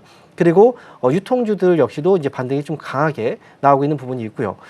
그리고 지금 수급적인 부분에서 우리가 생각을 해본다면 여전히 이제 외국인들의 수급은 좀 부족한 모습이긴 해요. 그런데 아침부터 매도가 그렇게 크진 않습니다. 그렇다는 건 외국인들이 지난주에 많이 팔았지만 아직까지는 반도체 투탑 그리고 반도체 관련주들이 국내 증시에서 더 올라갈 수 있다라는 어떤 이제 우려감들 외국인의 입장에서는 팔았으니까 우려감들이 있겠죠. 그래서 아무래도 또 다시 이제 그 단발성의 매수로 또 전환될 가능성도 우리가 또 배제할 수 없고 그리고 기관 쪽에서 오늘 일단 매도가 지금 나오고 있거든요. 그래서 일단 현재로서는 오전장에 아침에 그 상승폭은 굉장히 좀 크게 나오고 있지만 아무래도 이제 또 차익 매물이 나오고 있는 구간도 지금 현재 구간이기 때문에 일단 오전장의 상승에서 오후장에서는 또 상승폭이 좀 줄어드는 이런 모습들도 충분히 나올 수 있습니다. 그러니까 반도체 투탁 같은 경우에는 아침에 이제 따라붙는 전략들은 좀 기피하는 게 좋을 것 같고요. 그리고 반도체가 혼자 이제 이 투탁만 올라가는 건 아니고 반도체 이제 중소형주 단에서도 주가의 상승이 잘 나오고 있거든요. 그리고 이제 그동안 좀 많이 이제 강조해드렸던 이제 반도체 쪽에서 중소형주 단에서는 소재와 그다음에 패키징 테스트 쪽 이쪽의 종목들이 좀 강하게 움직이고 있거든요. 이 부분은 계속해서 또 주목을 해볼 필요가 있겠다 이렇게 말씀드리겠습니다. 네, 지금 반도체 투탑 위주로 계속해서 흘러가고 있는 시장인데요. 지금 한국 버핏 지수가 사상 최고 수준으로 오르면서 증시 과열 우려가 커지고 있습니다. 한국 시장이 굉장히 고평가되어 있다라는 얘기인 건데 다만 기업 실적 전망치를 기준으로 본다면 여전히 저평가된 상태다 이런 분석도 나오고 있거든요. 이렇게 된다면 저희가 반도체 투탑에만 계속 집중을 해야 되는 건지 아니면 시장의 펀더멘털을 조금 기대해봐도 좋을지 이 부분 좀 짚어주시죠. 일단 지금 이제 버핏 지수라고 얘기를 하는데 사실 네. 이제 버핏 지수는 저는 믿지는 않아요. 왜냐하면 버핏 이제 워렌 버핏이 만든 지수잖아요. 근데 과거에도 워렌 버핏이 이제 이 버핏 지수가 과열을 의미했을 때 워렌 버핏의 이제 투자를 보니까 워렌 버핏도 주식을 사고 있더라고요. 만약에 이제 이건 과열이 양상을 보였다면 이제 주식을 팔아야 되는데 네. 보통 이제 본인이 이제 만들었던 지수하고는 또 다르게 매매를 하고 있는 부분도 있어서 결국 이제 시장은 올라가면 계속 이제 탄력을 받고 올라가기 때문에 이 이제 수익을 낼 수 있는 그 기회가 있다면 당연히 놓치면 안 되겠죠. 그래서 주가는 올라갈 때는 좀 과열돼서 올라가는 부분이 있고 또 빠질 때는 또 너무 심하게 빠지는 경우들이 있습니다. 지금 같은 경우에는 사실 이제 상승장에서 어느 위치에 있는지는 아무도 알 수는 없어요. 하지만 대부분의 사람들이 느끼긴 할 거예요. 한국 지수가 지금 7,000을 넘어서 8,000포인트까지 다다랐다는 건 굉장히 많이 올라가긴 했구나. 그래서 약간의 불안감들은 분명히 좀 있을 거고 그리고 그만큼 이익이 따라줬기 때문에 올라간 부분이 분명히 있어서 이거를 그냥 단순하게 지금 과열됐다만으로 표현하기는 어렵고요. 앞으로 일단 미래 가치가 여전히 이제 앞으로 이제 반도체 쪽이 중심으로 해서 실적에 대한 전망치가 계속 유지가 되는 한 주가는 더 올라갈 수는 있습니다. 하지만 이제 지금 같은 경우에 삼성전자라든지 하이닉스도 주가가 계속 올라갈 수 있는 뉴스들은 있지만 반면에 또 약간 주가의 상승을 제약시키는 요소들도 분명히 있거든요. 예를 들어서 이제 삼성전자는 노조에 대한 리스크가 좀 있죠. 그래서 일단 이 부분들을 감안해 본다면 어쨌든 주가는 많이 올라온 편이기 때문에 지금은 약간 좀 조심을 할 필요가 있고 개인적인 의견을 봤을 때는 일단 8,000포인트는 좀 넘어가 주지 않을까라고 바라보고 있어요. 그러니까 이 부분은 좀 참고해서 보시는 게 좋을 것 같습니다. 네, 전문가님 의견으로는 8,000포인트 넘을 가능성 있다라고 말씀하셨습니다. 그럼 저희 조금 익숙한 질문 좀 가볼게요, 전문가님. 네. 인텔이 지금 급등했고 필라델피아 반도체 지수도 계속 잘 가고 있잖아요. 네. 근데 또 이제 말일쯤에 엔비디아 실적 발표가 예정이 되어 있는데 그렇다면 그 전까지 저희가 계속해서 반도체 비중 좀 늘릴 필요가 있을까요? 사실 이제 주식을 하면서 이제 반도체의 비중을 늘리고 또는 매수 또는 이제 매도한다라는 이 기준으로 본다면 최고점에서 우리가 매도를 하고 싶어 하잖아요. 그렇죠. 그렇기 때문에 지금이 최고점 부근인가? 아닌가. 사실 이거를 지금 얘기를 해드려야 되는 건데. 맞아요. 궁금해요. 네, 이 부분은 사실은 알기가 되게 어려운 부분이긴 해요. 그래서 제가 이제 여러분들한테도 확실하게 얼마가 고점입니다라고 얘기를 해드릴 수 없는 부분이, 만약에 제가 얼마라고 저는 생각하지만 그로 인해서 이제 여러분들한테 얘기를 해드렸고 그래서 매도를 하신 분들의 경우에는 주가가 또 올라갔을 때 굉장히 좀 허탈한 마음이 있을 거예요. 지금 같은 경우에는 사실 그 시세가 아직은 꺾이지 않았기 때문에 저는 추가적으로 더 움직일 가능성이 있다라고 생각이 들어요. 그렇기 때문에 일단 시장은 어쨌든 이제 하락에 대한 이제 하락 부분으로 가게 된다면 조정에 대한 신호탄이 분명히 또 와요. 그렇기 때문에 지금은 그런 이제 이 빌미가 이제 하락에 대한 어떤 신호가 오지 않는 이상 저는 가져가는 게 좋을 것 같고요. 그리고 실적 발표 전에 주가가 올랐어도 발표 이후에 또 올라가는 경우들도 있습니다. 지금 같은 경우는 어쨌든 기대치가 많이 높고 한국 증시에 대한 기대감, 삼성전자, 하이닉스에 대한 주목도가 그만큼 너무 높기 때문에 제가 볼 때는 지금 뭐 그 기점을 전으로 해서 매도할 굳이 필요는 없고, 시세적인 부분에서 만약에 이제 뭐 반도체 쪽에 좀 안 좋은 뉴스들이 좀 들린다. 뭐 예를 들어서 이번 주 같은 경우에도 반도체 관련주들이 실적 발표가 또 예정되어 있잖아요. 근데 거기에서 실적이 좀 안 좋게 나온다라고 한다면 그게 또 빌미가 될 수 있겠죠. 그래서 일단은 저는 지금은 좀 들고 와보자라고 말씀드리겠습니다. 네, 반도체의 고점이 어디다라고 특정할 수는 없지만 그래도 계속해서 갈 가능성은 충분해 보입니다. 그럼 저희 AI 쪽으로 조금 더 넓혀서 확인해 보도록 할게요. 지금 유리기판 종목들이 계속해서 튀고 있는 모습 확인이 되거든요. AI 반도체의 성능을 좀 극대화할 수 있는 핵심 소재로 꼽히고 있죠. 유리기판 관련주 지금 강하게 탄력 붙어주면서 필옵틱스가 15%가량 뛰어주고 있고 SKC도 10% 가깝게 급등하는 모습입니다. 그렇다면 유리기판 관련주 역시 저희가 반도체와 함께 계속해서 주목해야 된다, 이렇게 볼 수 있을까요? 지금 같은 경우에는 사실 유리기판이 다음의 주가 상승을 또 이끌어갈 수 있는 하나의 이제 주자라고 볼 수가 있거든요. 사실 유리기판 관련주들이 그동안 이제 주가의 상승이 제대로 안 나왔었습니다. 왜냐하면 지금 유리기판이 상용화 시기가 계속해서 좀 지연되고 있는 부분이 좀 크거든요. 그런데 이제 이 불을 당긴 건 이제 애플과 인텔의 협력이에요. 때문에 결국 이제 유리기판 관련주들이 다시 한번 주목받게 되었고 주가의 상승도 나오게 되었고요. 그리고 이제 국내 같은 경우에는 유리기판 쪽에서의 기술력이 앞선 부분은 이제 SKC가 또 기술이 또 앞서 있거든요. 근데 이 기업도 실적이 좀 괜찮아지면서 주가가 또 올라왔던 부분이 있어요. 일단 지금 같은 경우는 유리기판 관련주들에 대해서는 보유하고 계신 분들은 조금 더 길게 가져가는 것도 저는 이제 뭐 좋은 방법이라고 생각을 합니다. 어쨌든 상용화를 최대한 좀 빠르게 하기 위해서 기업들도 준비를 하고 있는 상황이기도 하고요. 그리고 이제 AI 쪽에서는 유리기판 자체가 또 핵심이 될 수가 있기 때문에 어쨌든 유리기판과 관련된 종목들에 대해서는 지금 주가의 상승보다는 더 추가적인 상승도 충분히 가능할 수 있다. 이렇게 내다보고 있습니다. 네, 유리기판 지금의 주가 상승보다도 더 상승폭을 키워낼 가능성 충분하다라고 분석하셨습니다. 들고 계신 분들은 주목해 보셔야 될 것 같고요. 또 지금 조선주가 계속해서 강세 흐름 보여주고 있습니다. 수주 호재 소식이 나오기도 했는데 지금 상상인 증권에서 삼성중공업에 대한 리포트를 내놨거든요. 투자 의견 매수 유지하면서 목표가를 상향한다라는 분석을 내놨는데 지금 시장에서 조선주가 이렇게 강하게 움직이고 있는 이유가 좀 있을까요? 또 종목은 삼성중공업을 봐야 될지 현대중공업 봐야 될지 짚어주시죠. 일단 조선주의 경우에는 이제 트럼프 대통령 마스카 프로젝트 때문에 주목을 많이 받았었습니다. 그런데 그동안 트럼프 대통령이 좀 많이 바빴죠. 이란과의 전쟁이라든지 바쁘셨죠. 이런 부분들 네. 때문에. 그래서 이제 이란과의 전쟁에 대한 어떤 우려감이 커졌을 때 이 조선주들의 하락폭이 좀 크게 나왔었습니다. 그런데 지금 같은 경우에는 이란과의 어쨌든 협의 쪽으로 이제 가닥을 잡았고, 그리고 이제 더 이상 이제 추가적인 공격을 하기가 좀 어려운 상황이기 때문에 그래서 이제 트럼프 대통령도 결국은 이제 그 미국의 이제 11월달 중간 선거를 앞두고 이와 관련해서 경기를 좀 이제 끌어올릴 만한 어떤 이제 협업이라든지 이런 기대감들이 분명히 또 이 조선주에 또 반영이 되고 있지 않나라고 생각이 들거든요. 물론 뭐 유가가 하락한 부분들도 분명히 좀 영향을 줬다라고 생각을 들어요.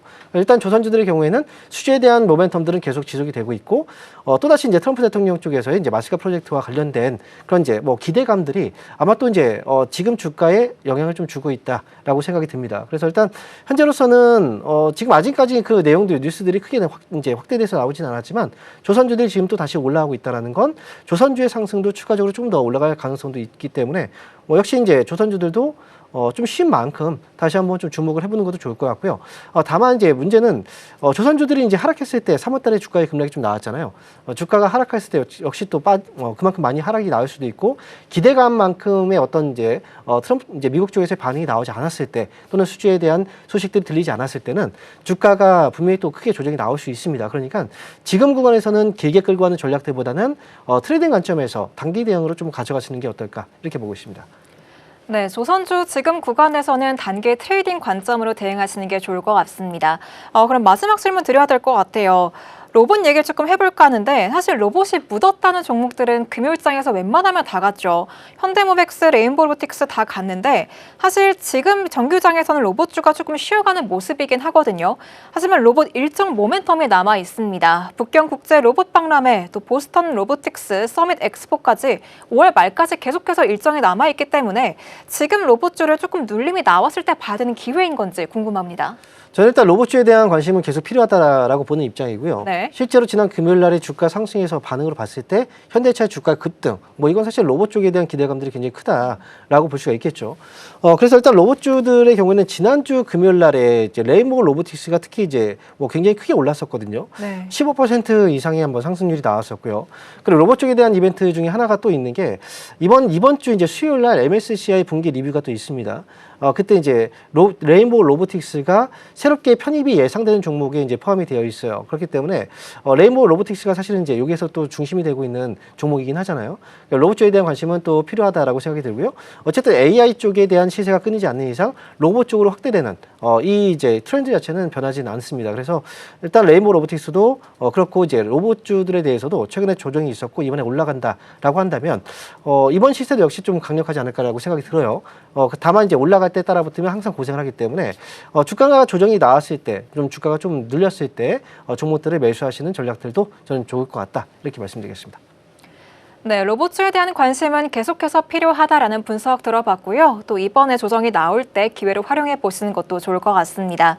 지금 우리 양시장 희비가 엇갈렸습니다. 코스피는 계속해서 강세 움직임을 보여주고 있는 반면에 코스닥은 하락 전환한 모습 확인이 되는데요. 코스피 7,770선 지나가는 모습까지 확인이 됩니다. 장 후반까지 흐름 한번 주목해 보시면 좋을 것 같고요. 스탁 포인트는 여기서 마무리하겠습니다. 황민혁 전문가와 함께했습니다. 오늘 말씀 고맙습니다. 감사합니다.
네, 이어서 캐스팅콜로 넘어가 보겠습니다. 자, 오늘도 무섭게 반도체 투톱이 이끌고 있는 시장입니다. 오늘 코스피가 3% 강세 흐름 보이고 있고요. SK하이닉스가 무려 10%까지 강한 흐름들이 나타나기도 했습니다. 오늘 시장 분위기 자세하게 전략들 세워보도록 하겠습니다. 오늘은 기업공시연구소 변영민 대표와 함께합니다. 어서 오십시오. 네, 반갑습니다. 와, 이번 주도 마찬가지로 이러한 분위기가 이어질까요? 굉장히 무섭게 올라가고 있는 시장의 분위기입니다. 시장부터 파악을 해봐야겠죠. 가장 먼저 지금 눈에 띄는 종목은 아무래도 삼성전자와 SK하이닉스입니다. 삼성전자가 5%, SK하이닉스도 8% 강세 흐름 나타나고 있습니다. 오늘 외국인과 기관의 팔자세가 이어지고 있는데도 불구하고 시장 분위기가 굉장히 강합니다. 오늘의 아침 상황 어떻게 바라보고 계실까요? 네, 그러니까 시장 전반적인 상황들은 뭐 지난주 미국의 이 필라델피아 반도체 지수가 이제 워낙 좋았기 때문에 네. 오늘 반도체 섹터를 중심으로 한 수급 기대감들은 좀 굉장히 좀 컸었고요. 다만 좀 오늘 이 기대감들이 조금 희석되는 요인이 하나 있었죠. 트럼프 대통령이 이란의 종전안을 뭐 확인했다. 그런데 매우 실망스럽다. 뭐 일단 이 부분에 대한 뭐 받아들일 수 없다. 뭐 이런 강경한 좀 메시지가 나왔고 오늘 뭐 한국 시간 한 10시 반에 추가적인 어떤 메시지를 좀 예고한 그런 상태이기 때문에 이에 따라서 오늘 시장의 전체적인 어떤 내용들이 어떻게 좀 바뀔지 이 부분도 좀 잘 참고를 좀 하면 좋을 것 같고요. 다만 전반적인 기조가 일단 뭐 무력으로 인한 어떤 이 강경한 어떤 이 상황들이 좀 더 재차 좀 연속해서 좀 진행되기보다는 휴전이라는 어떤 이 키워드 안에서 일단 대화로서 해결될 수 있다라는 기대감들이 아직은 좀 유효하지 않을까. 특히나 뭐 이번 주에 미중 정상회담을 좀 앞두고 있는 그런 상태이기 때문에 이란에 대한 어떤 공습에 대한 어떤 우려감들은 좀 제한적인 흐름들을 이어갈 수 있지 않을까라고 좀 판단이 좀 되고 있고, 수급적인 기조를 보면 지난주 후반부터 나왔던 부분들이 상승 종목수보다 하락 종목수가 좀 많습니다. 네. 아직까지 지수가 좀 강한데 너무나 이제 반도체 빅2에 좀 수급이 과하게 좀 쏠리고 있다라고 좀 보여지고 있고, 다만 최근 2거래일간의 동향들을 보면 반도체 빅2에 외인의 매도세가 좀 집중되고 있다는 그런 차이가 좀 있는데, 시장의 어떤 전체적인 어떤 상황들은 개인 중심의 지수 방어가 좀 이루어지고 있고, 증시예탁금이 5월 7일 기준에서 136조 9천억입니다. 이 기준은 아마 사상 최고치를 다시 한번 경신하게 된 흐름일 텐데, 이 기조가 좀 당분간 좀 유지되지 않을까라고 좀 판단이 좀 되고 있고, 거래 대금이 재차 좀 증가되고 있는 부분이지만 아직까지 명확하게는 반도체 빅2의 수급 쏠림이 당분간은 좀 더 이어지는 흐름들이 좀 재차 반복되지 않을까라고 좀 판단되고 있습니다. 그러니까요. 앞서 말씀해 주신 대로 지금 지정학적인 리스크 관련해서는 우려되는 부분들은 있습니다. 트럼프 대통령이 이란 답변 용납 불가다라는 이야기까지 내놓게 된 상황이죠. 유가도 쉽게 떨어지지 않고 있는 모습입니다. 오늘 아침 선물 가격도 98달러 선 지나가고 있고요. 환율이 다시금 좀 올라가게 됐습니다. 1467원대 지나가고 있습니다. 그럼 이번 주 흐름은 좀 어떻게 바라봐야 되는지가 궁금합니다. 지금 재차 이 상방에 관련해서는 제한적일 수도 있다라고 말씀을 해주셔서 이번 주는 약간의 관망의 자세로 가는 것이 좋을까요? 어떻게 보세요?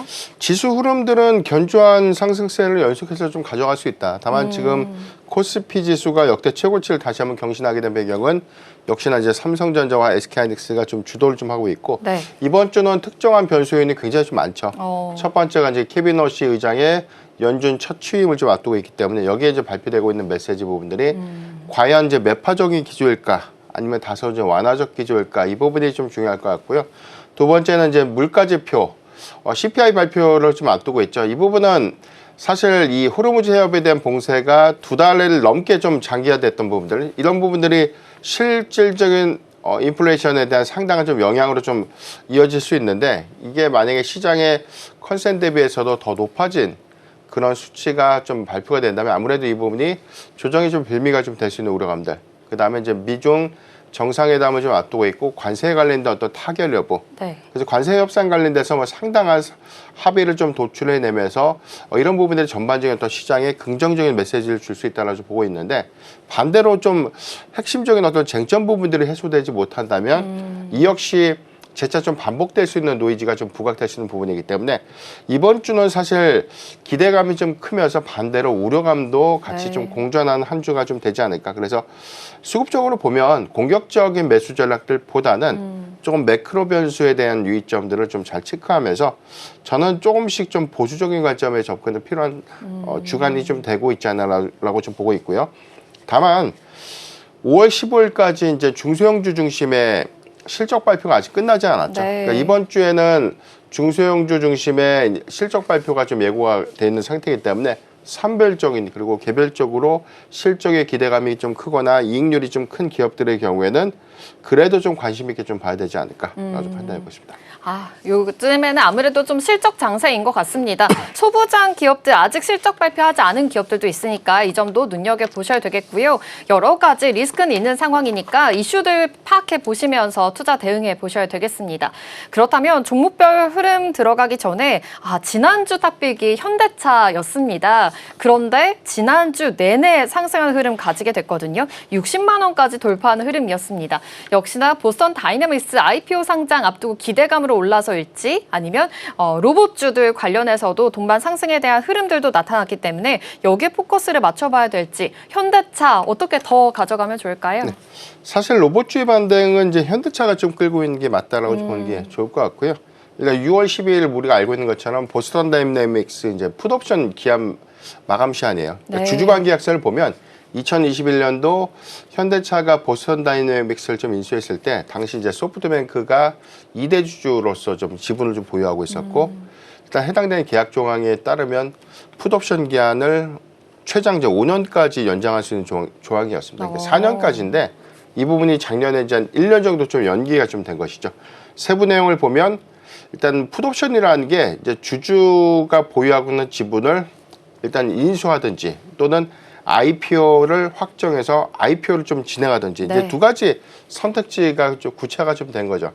작년에 사실 한 차례 연기가 됐던 부분들은 IPO를 좀 전제로 했다는 부분들을 좀 감안해 보면 이번에는 풋옵션 기한 마감실 이전에 아무래도 연내 또는 뭐 내년 상반기를 목표로 한 보스턴 다이내믹스의 상장 일정들이 좀 더 구체화되지 않을까 그런 기대감들이 현재 로봇주 전반의 수급을 좀 이끌었다라고 보면 좋을 것 같고요. 지난주 사실 현대오토에버가 좀 상한가를 좀 기록하고 뭐 현대모비스라든가 주력 계열사들에 대한 주가 상승폭이 굉장히 좀 크게 좀 반영이 좀 되었는데 종합적으로 보면 보스턴 다이내믹스 상장 기대감들이 재차 좀 수급을 좀 이끌고 있다. 다만 이 부분이 6월 10일이라는 어떤 변곡일 안에서 좀 달라질 수 있는 변수 요인들은 좀 유의해야 되겠지만 대체적으로 방향 기조들은 보스턴 다이내믹스의 IPO가 좀 기정사실화된 그런 부분들에 대한 수급 기대감들이 유효하다는 점 잘 참고하면 좋을 것 같고요.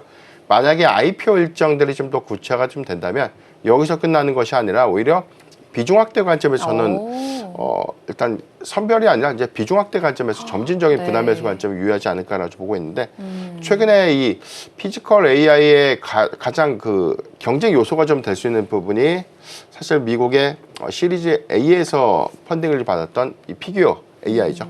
그러니까 이 기업이 한 50억 달러 규모의 어떤 가치를 좀 인정받았는데 이 부분은 향후에 더 상향될 수 있다는 관점에서 보면 보스턴 다이내믹스는 이제 양산이 좀 구체화됐다는 관점에서 밸류 가치를 좀 더 반영시킬 수 있다. 이 부분은 현대차 그리고 지분을 좀 보유하고 있는 기업들 계열사들 안에서에 대한 낙수 효과가 충분히 좀 반영될 수 있는 부분이기 때문에 이런 관점에서 보면 저는 연내 또는 뭐 내년 상반기 구체화될 IPO 일정까지 그리고 지분 가치 반영에 따른 평가 가치 상향을 좀 기대해 볼 필요가 있지 않나라고 보고 있습니다.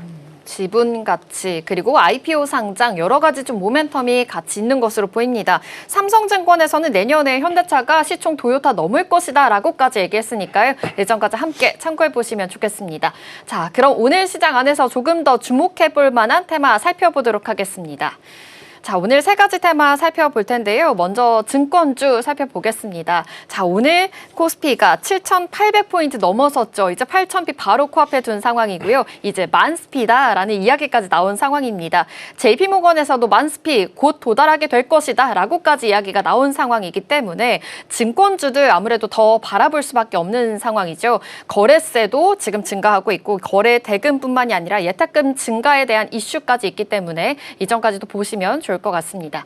그럼 두 번째 테마도 열어보겠습니다. 자, 반도체인데요. 그중에서도 반도체 투톱을 더 바라봐야겠죠. 오늘 아침 프리마켓에서도 강세 흐름이었었는데 이런 강세 흐름들이 지금까지도 이어지고 있습니다. 삼성전자가 6% 강세 흐름 나타나면서 28만 원 선 지나가고 있고요. SK하이닉스가 무려 10% 가까이 상승하면서 이제 180만 닉스가 됐습니다. 목표 주가도 연일 상향되고 있는 만큼 지금이라도 들어가도 괜찮은 건지 관련된 전략들도 세워보도록 하겠습니다.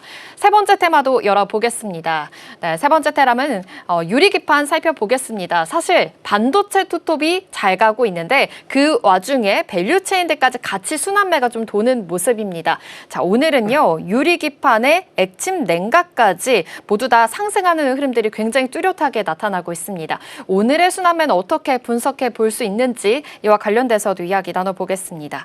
자, 그렇다면 증권주 먼저 살펴보겠습니다. 사실 이제 코스피도 잘 가고 전반적으로 증시 흐름들이 너무나도 좋다 보니까 증권주들 관심을 가져야 되는 시기가 왔나라는 생각이 듭니다. 이제는 거래대금 폭증뿐만이 아니라 외국인 통화 계좌까지도 이야기가 나온 상황인데요. 증권주도 어떻게 바라보면 좋을까요? 네. 최근 19일간 수익률 보니까 SK증권이 거의 한 180% 정도 올랐고요. 유안타가 29%, 네. 삼성, 미래에셋증권이 20%대 좀 상승했어요. 최근 한 10거래일이라면 한 2주간 주가 동향을 좀 반영을 했고 5거래일간에 대한 동향들을 보더라도 굉장히 좀 수급 기조를 좀 크게 좀 가져갔던 증권사가 미래에셋증권과 좀 삼성증권인데 리테일 실적 시장 점유율 1위와 2위 업체죠. 그러니까 우리가 지금 키움증권으로 좀 알고 있는데 사실 리테일 실적 1위와 2위는 미래에셋증권, 삼성증권, 그다음에 키움증권 순으로 이제 시장 점유가 좀 구성되고 있고 이런 기대감들이 코스피 지수가 역대 최고치를 좀 경신했던 점, 특히나 증시 해탁금도 사상 최고치를 좀 경신했던 구간 안에서 증시의 거래 대금도 재차 증가세를 좀 보이고 있다는 점들은 1분기 실적에 대한 기대치 이외에 뭐 2분기 실적 확정 관점에서도 상당한 좀 기대 요인들이 좀 될 수 있다라 좀 보고 있고 이번 주 증권주들 다수가 실적 발표를 좀 준비를 좀 하고 있습니다. 그러니까 예상되는 실적 추정치가 지난 4분기 대비해서 상향될 수 있는 기대감들은 좀 유효하다라고 볼 수가 있겠고 전체적으로 뭐 개별적으로는 뭐 스펙스X라든가 일단 뭐 보유 종목들에 대한 이 수익 가치, 운영 수익 가치가 지수 상승과 좀 병행하면서 오히려 이런 부분들이 특히나 좀 영업이익의 확정치를 더 상향시킬 수 있는 계기가 좀 될 수 있다는 관점에서 보면 저는 조금 더 상승 여력 관점에서 접근은 필요하지 않을까라고 보고 있고요. 시장의 방향성 자체가 아직까지 우리가 좀 코스피 지수 관점에서 보면 네. 일단 뭐 8,000포인트는 버거운 구간이 전혀 아니라는 생각이 좀 들잖아요. 오늘도 7,810선, 아까 장중에 7,820선까지 좀 네. 터치를 한 상황이기 때문에 뭐 단기간 8,000선 돌파는 유력한 그런 상태고 지난번에 저희가 이야기를 했었죠. 뭐 만피도 좀 불가능하진 않다. 그러니까요. 그래서 이번에 뭐 JP모건에서도 네. 만피 가능성에 대해서 언급이 좀 있었기 때문에 전반적인 유동성 기조와 함께 메모리 사이클을 이끌고 있는 반도체 빅2가 지수를 좀 상승하고 견인하고 있는 그런 부분들이 거래 대금 증가와 함께 오히려 하반기까지에 대한 실적 기대감 저는 충분히 좀 가져갈 수 있지 않을까.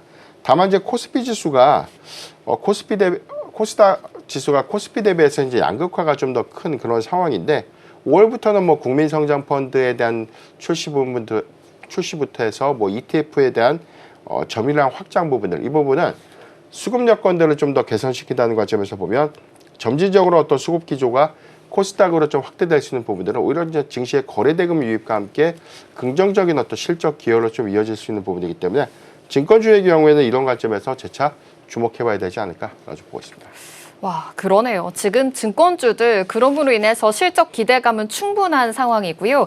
이제 8,000P가 바로 코앞에 둔 상황, 그리고 JP모건에서 만스피 이야기 나온 만큼 정말 코앞에 다가왔다라는 점 다시 한번 언급해 드리겠습니다. 하반기까지도 이런 운영 수익 가치가 더 높아질 것으로 보이니까요. 이런 상승에 대한 여력들 더 기대해봐도 된다라고 말씀해 주셨습니다. 자, 그렇다면 이렇게 지금 코스피가 상승하는 이유, 바로 반도체 살펴봐야겠죠. 바로 넘어가 보도록 하겠습니다. 자, 반도체 투톱이 오늘도 너무 무섭게 올라가고 있어서 지금 이 점은 어떻게 바라봐야 되는지 궁금합니다. 지금 필라델피아 반도체 지수도 금요일 시장에 급등하면서 마감을 하게 됐습니다. 그런데 TSMC의 4월 매출은 좀 감소했었거든요. 여러 가지 좀 이슈들을 따졌을 때 그래도 더 들고 가도 되려나라는 우려감은 좀 있는 상황입니다. 소부장 종목들도 이번 주에 실적 발표 예정이 되어 있는 상황인데 반도체 투톱 더 끌고 가도 괜찮을까요? 아니면 오늘 익절할 수 있는 구간이다라고 볼 수 있는 시각들도 있더라고요. 어떻게 보세요? 저는 뭐 바이앤홀드 전략 유효하다라고 보고 있어요. 일단 고가 부분이지만 계속해서 제가 고가에 대한 부담들보다는 그래도 조금씩 포트에 편입해야 된다라고 좀 지난주부터도 네. 제가 계속해서 좀 강조를 좀 드렸는데 이 기조가 왜 그러냐면 이란 리스크가 끝나지 않았는데 오히려 지수의 견조한 수급 기조가 재차 좀 이어지고 있다는 점, 신고가를 계속해서 만들고 있죠.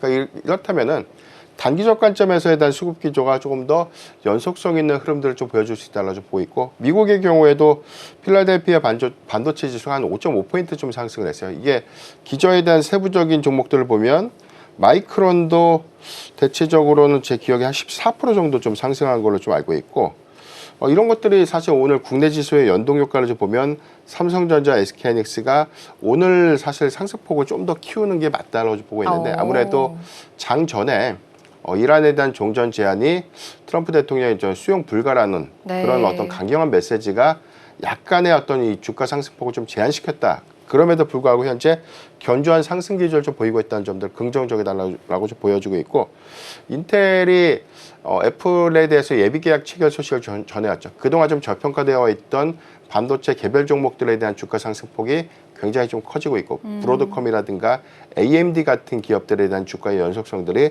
재차 좀 이어지고 있는 부분들을 보면 여전히 견조한 AI 수요, 이 부분이 메모리 사이클 기조와 함께 전체적인 또 지수의 상승을 좀 이끌고 있기 때문에 이 부분은 미국의 빅테크 중심의 장세, 국내 경우에도 반도체 빅2 중심의 장세가 연속해서 좀 이어지는 것처럼 재차 저는 수급적인 관점에서는 주목을 좀 해봐야 되지 않을까.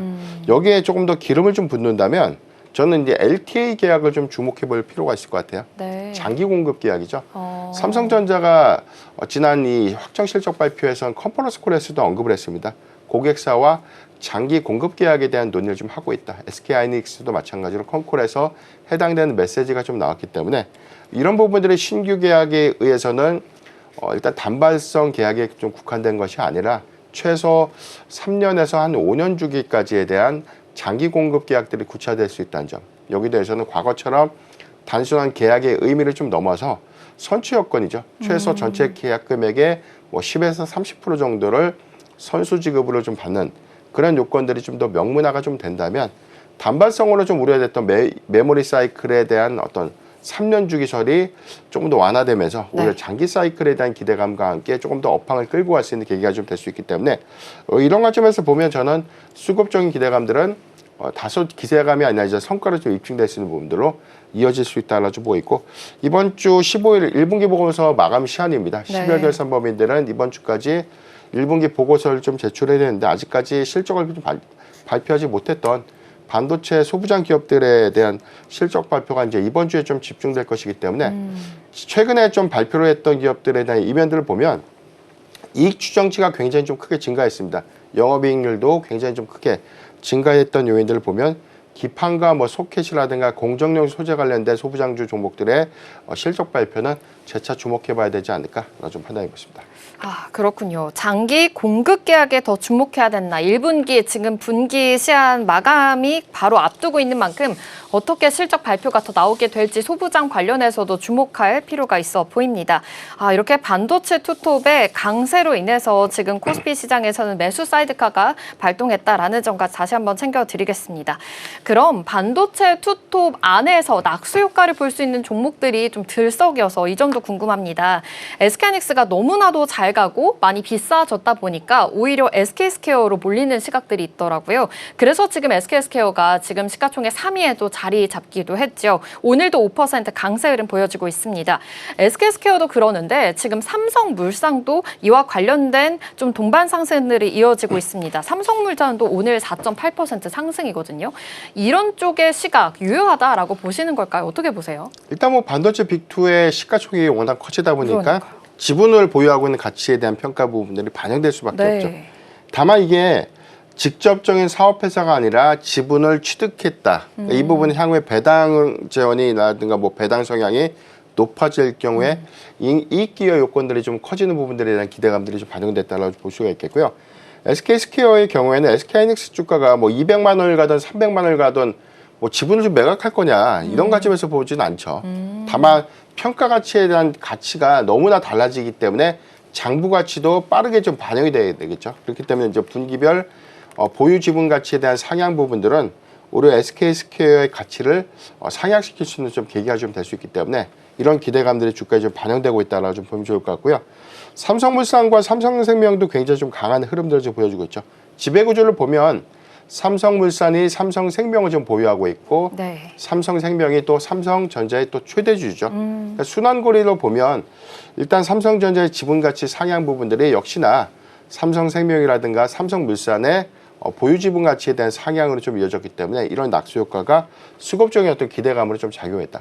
그러니까 단순하게 수급적인 어떤 여건들보다는 오히려 이익 추정치가 더 늘어나면 늘어날수록 오히려 주주 환원율이 높아질 수 있는 부분들, 특히나 배당 성향을 확대하거나 특별 배당 요건들을 확정할 경우에 일단 이익 추정치로 좀 기여될 수 있는 폭에 대한 기대감들은 오히려 좀 외형가치 상향이라는 관점에서 긍정적인 기대 요인들이 좀 될 수가 있겠는데 제 생각에는 일단 지분 가치에 대한 이점을 바탕으로 해서 좀 매수하기보다는 오히려 좀 사업회사 가치가 좀 더 좋은 것 같아요. 그래서 저는 삼성전자나 SK하이닉스를 직접 매수하는 것이 좀 더 낫지 않을까. 본주가. 그렇죠. 아, 그렇게 좋습니다. 본주에 조금 더 손을 들어주셨으니까 이전까지도 함께 확인해 보셔야 되겠고요. 오늘 반도체 또 이외에도 지금 밸류체인 단에서도 지금 상승하고 있는 종목들이 굉장히 많습니다.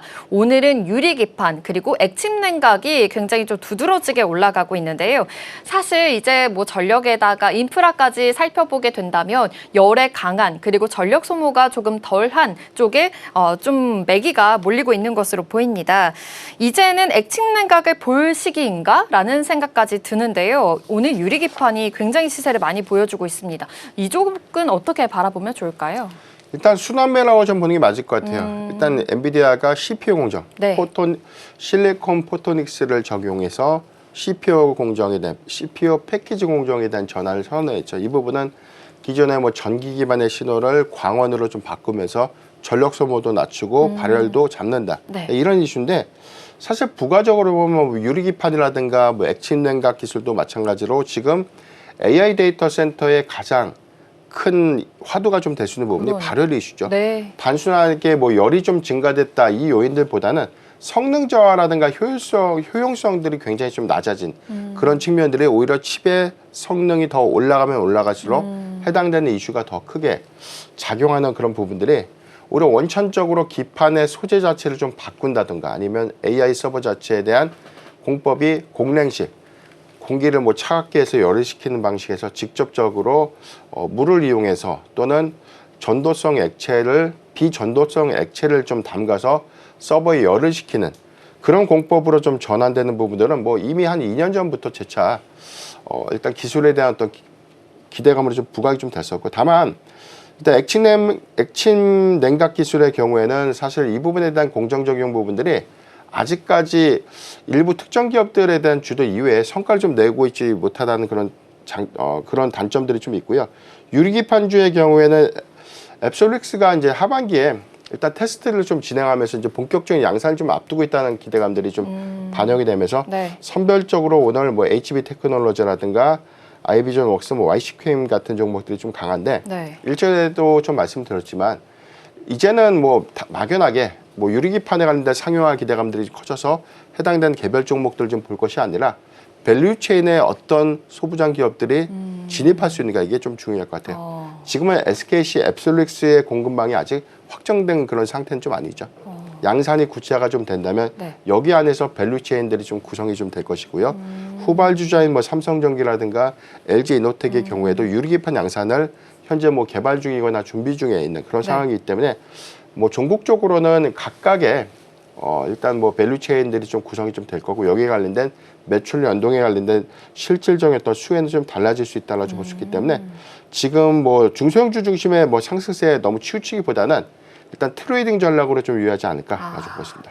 아, 그렇군요. 지금 밸류체인마다 다 움직이고 있는데 매출과 연동될 수 있는 종목들은 좀 순환매가 돌 수 있고 옥석 고르기를 해야 될 필요가 있다라고 말씀해 주셨으니까 이전까지도 함께 참고는 해보셔야 되겠습니다. 자, 그럼 이번 주 소부장 기업들 지금 실적 발표 예정되어 있는 기업들 굉장히 많다라고 말씀을 해주셨는데 이 와중에 조금 더 관심 있게 볼 만한 종목 어디가 있을까요? 네, 오늘 제가 테스를 좀 준비를 했는데 오늘 네. 급등이 좀 나왔어요. 15% 지금 현재 상승 좀 하고 있고 그러네요. 최근에 이 투자 경고 종목 좀 지정되면서 주가 좀 잘 못 갔는데 사실 뭐 이번 주 실적 발표를 안 했던 소부장 기업들 중에서 실적에 대한 기대감이 개인적으로 좀 높다라고 좀 판단을 좀 해봤고요.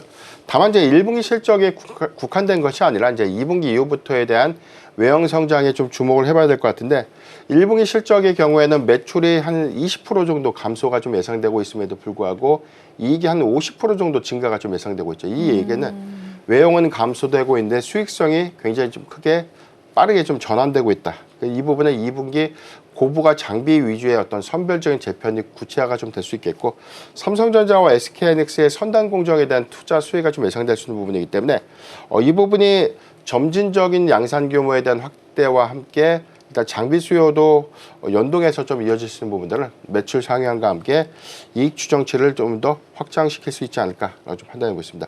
현재 구간 좀 다소 좀 부담스럽지만 저는 뭐 조정시 매수 구간에 진입 충분히 좀 가능하다고 좀 보고 있고 2분기 이후의 외형 확장에 조금 더 주목해봐야 되지 않을까 좀 판단하고 있습니다. 와, 좋습니다. 이번 주에 실적 발표 예정입니다. 테스 지금 불기둥 뿜어주고 있지만 조금 눌렸을 때 추가 매수하는 전략들 유효하다라고 말씀해 주셨고요. 앞으로 양산에 대한 기대감 그리고 이익 증가에 대한 기대감도 있으니까 이 점까지도 함께 포착해 보시길 바라겠습니다. 여기까지 전략 세워보도록 하겠습니다. 지금까지 기업공시연구소의 변영인 대표와 함께했습니다. 고맙습니다. 네, 지금 시간 역시나 계속해서 힘이 좋아지고 있는 상황입니다. 무료 코스피가 4.6%나 상승하고 있는데요. 지금 시장 분위기 어떻게 흘러가고 있는지 시황센터 연결해 보도록 하겠습니다. 네, 이 시각 시황센터입니다. 정말 끝을 모르고 있는 우리 증시입니다. 전거래일 국내 증시 코스피, 코스닥 모두 상승했는데 특히 코스피가 하락 출발하다가 상승 전환이 됐다라는 점이 눈에 띄었습니다. 이 안에서 현대차 그룹들 그리고 로봇주들이 강세를 보이는 것도 특징적이었는데요. 그리고 전거래일 뉴욕 증시에서도 이 고용 지표가 잘 발표가 됐고 그리고 관련된 내용으로는 반도체주가 또 한 번 강세를 보이면서 다시 한번 사상 최고치를 써내는 모습도 체크가 됐습니다. 아무래도 반도체 주 쪽으로 미국에서도 흐름이 좋았기 때문에 우리 증시 안에서도 기대감이 키워지고 있는데요. 오늘장 분위기 한번 살펴보도록 하겠습니다. 네, 현재 코스피 4.79% 급등하면서 7,800선을 거침없이 뚫어냈고요. 장중에는 사상 최고치를 경신하면서 매수 사이드카가 걸리기도 했습니다. 이 장 후반까지 이러한 급등세를 이어나갈 수 있을지 지켜보셔야 되겠고요. 반면에 코스닥에서는 0.83% 약보합권의 움직임 나타나고 있습니다. 현재 1200선은 다시 한번 깨졌고 1197선에서 거래 나타나고 있습니다. 그렇다면 수급 상황 살펴보겠습니다. 먼저 코스피입니다. 현재 메이저 주체들 쪽에서 매도 행렬에 이어나가고 있는데요. 외국인 쪽에서 거의 4천억 원 가까운 매도세 나타나고 있고요. 기관 쪽에서도 1,700억 원 가까운 매도 물량 보여주고 있습니다. 반면에 개인이 6천억 원가량 매수 우위 보여주면서 현재 코스피 지수의 상단을 끌어올리고 있는 모습 체크되고 있습니다. 이어서 코스닥 지수 수급도 만나보도록 하겠습니다. 역시나 메이저 주체들이 덜어내고 있는데요. 외국인이 145억 원가량 지금 물량 쏟아내고 있고 기관 쪽에서도 1,200억 원가량 매도 물량 나오고 있습니다. 반면에 개인 쪽에서 1,500억 원 매수 우위 보여주고 있다는 점 체크되고 있습니다. 이어서 업종별 흐름도 만나보겠습니다. 먼저 코스피입니다. 현재 상승하고 있는 업종은 전기, 전자 쪽에서 7% 강세 흐름 체크되고 있는데요. 이 안에서 계양전기 우선주가 상한가를 달성했다는 소식이 나오고 있습니다. 그리고 제조업도 마찬가지로 5.8% 강세, 운수장비 쪽에서도 3.9%의 상승분 들어와 있는데 현대 모비스가 11% 탄력을 보여주면서 52주 신고가를 달성했고요. 또 이 안에서 조선주들이 강세 흐름을 보이고 있습니다. 그리고 유통업도 3% 강세, 보험과 금융업 까지 오늘 빨간불 들어와 있습니다. 하락하고 있는 코스피 업종도 만나보겠습니다. 네, 현재 운수창고 쪽에서 2%의 하락의 움직임 나타나고 있는데요. 유가가 상승하면서 항공주들이 오늘은 하락하고 있는 모습 체크되고 있습니다. 그리고 의약품도 1%대 약세, 철강, 금속도 1% 밀리고 있고요. 의료정밀 그리고 비금속, 광물, 종이, 목재까지 파란불 들어와 있습니다. 코스닥에서의 상승하고 있는 업종도 만나보겠습니다. 현재 이 안에서는 기계장비 쪽 1% 강세 흐름인데요. 한울 반도체가 27% 급등세 연출하고 있습니다. 그리고 비금속도 현재 강보합권에 위치해 있습니다. 0.27% 상승불 켜져 있습니다. 하락하고 있는 코스닥 업종도 만나보겠습니다.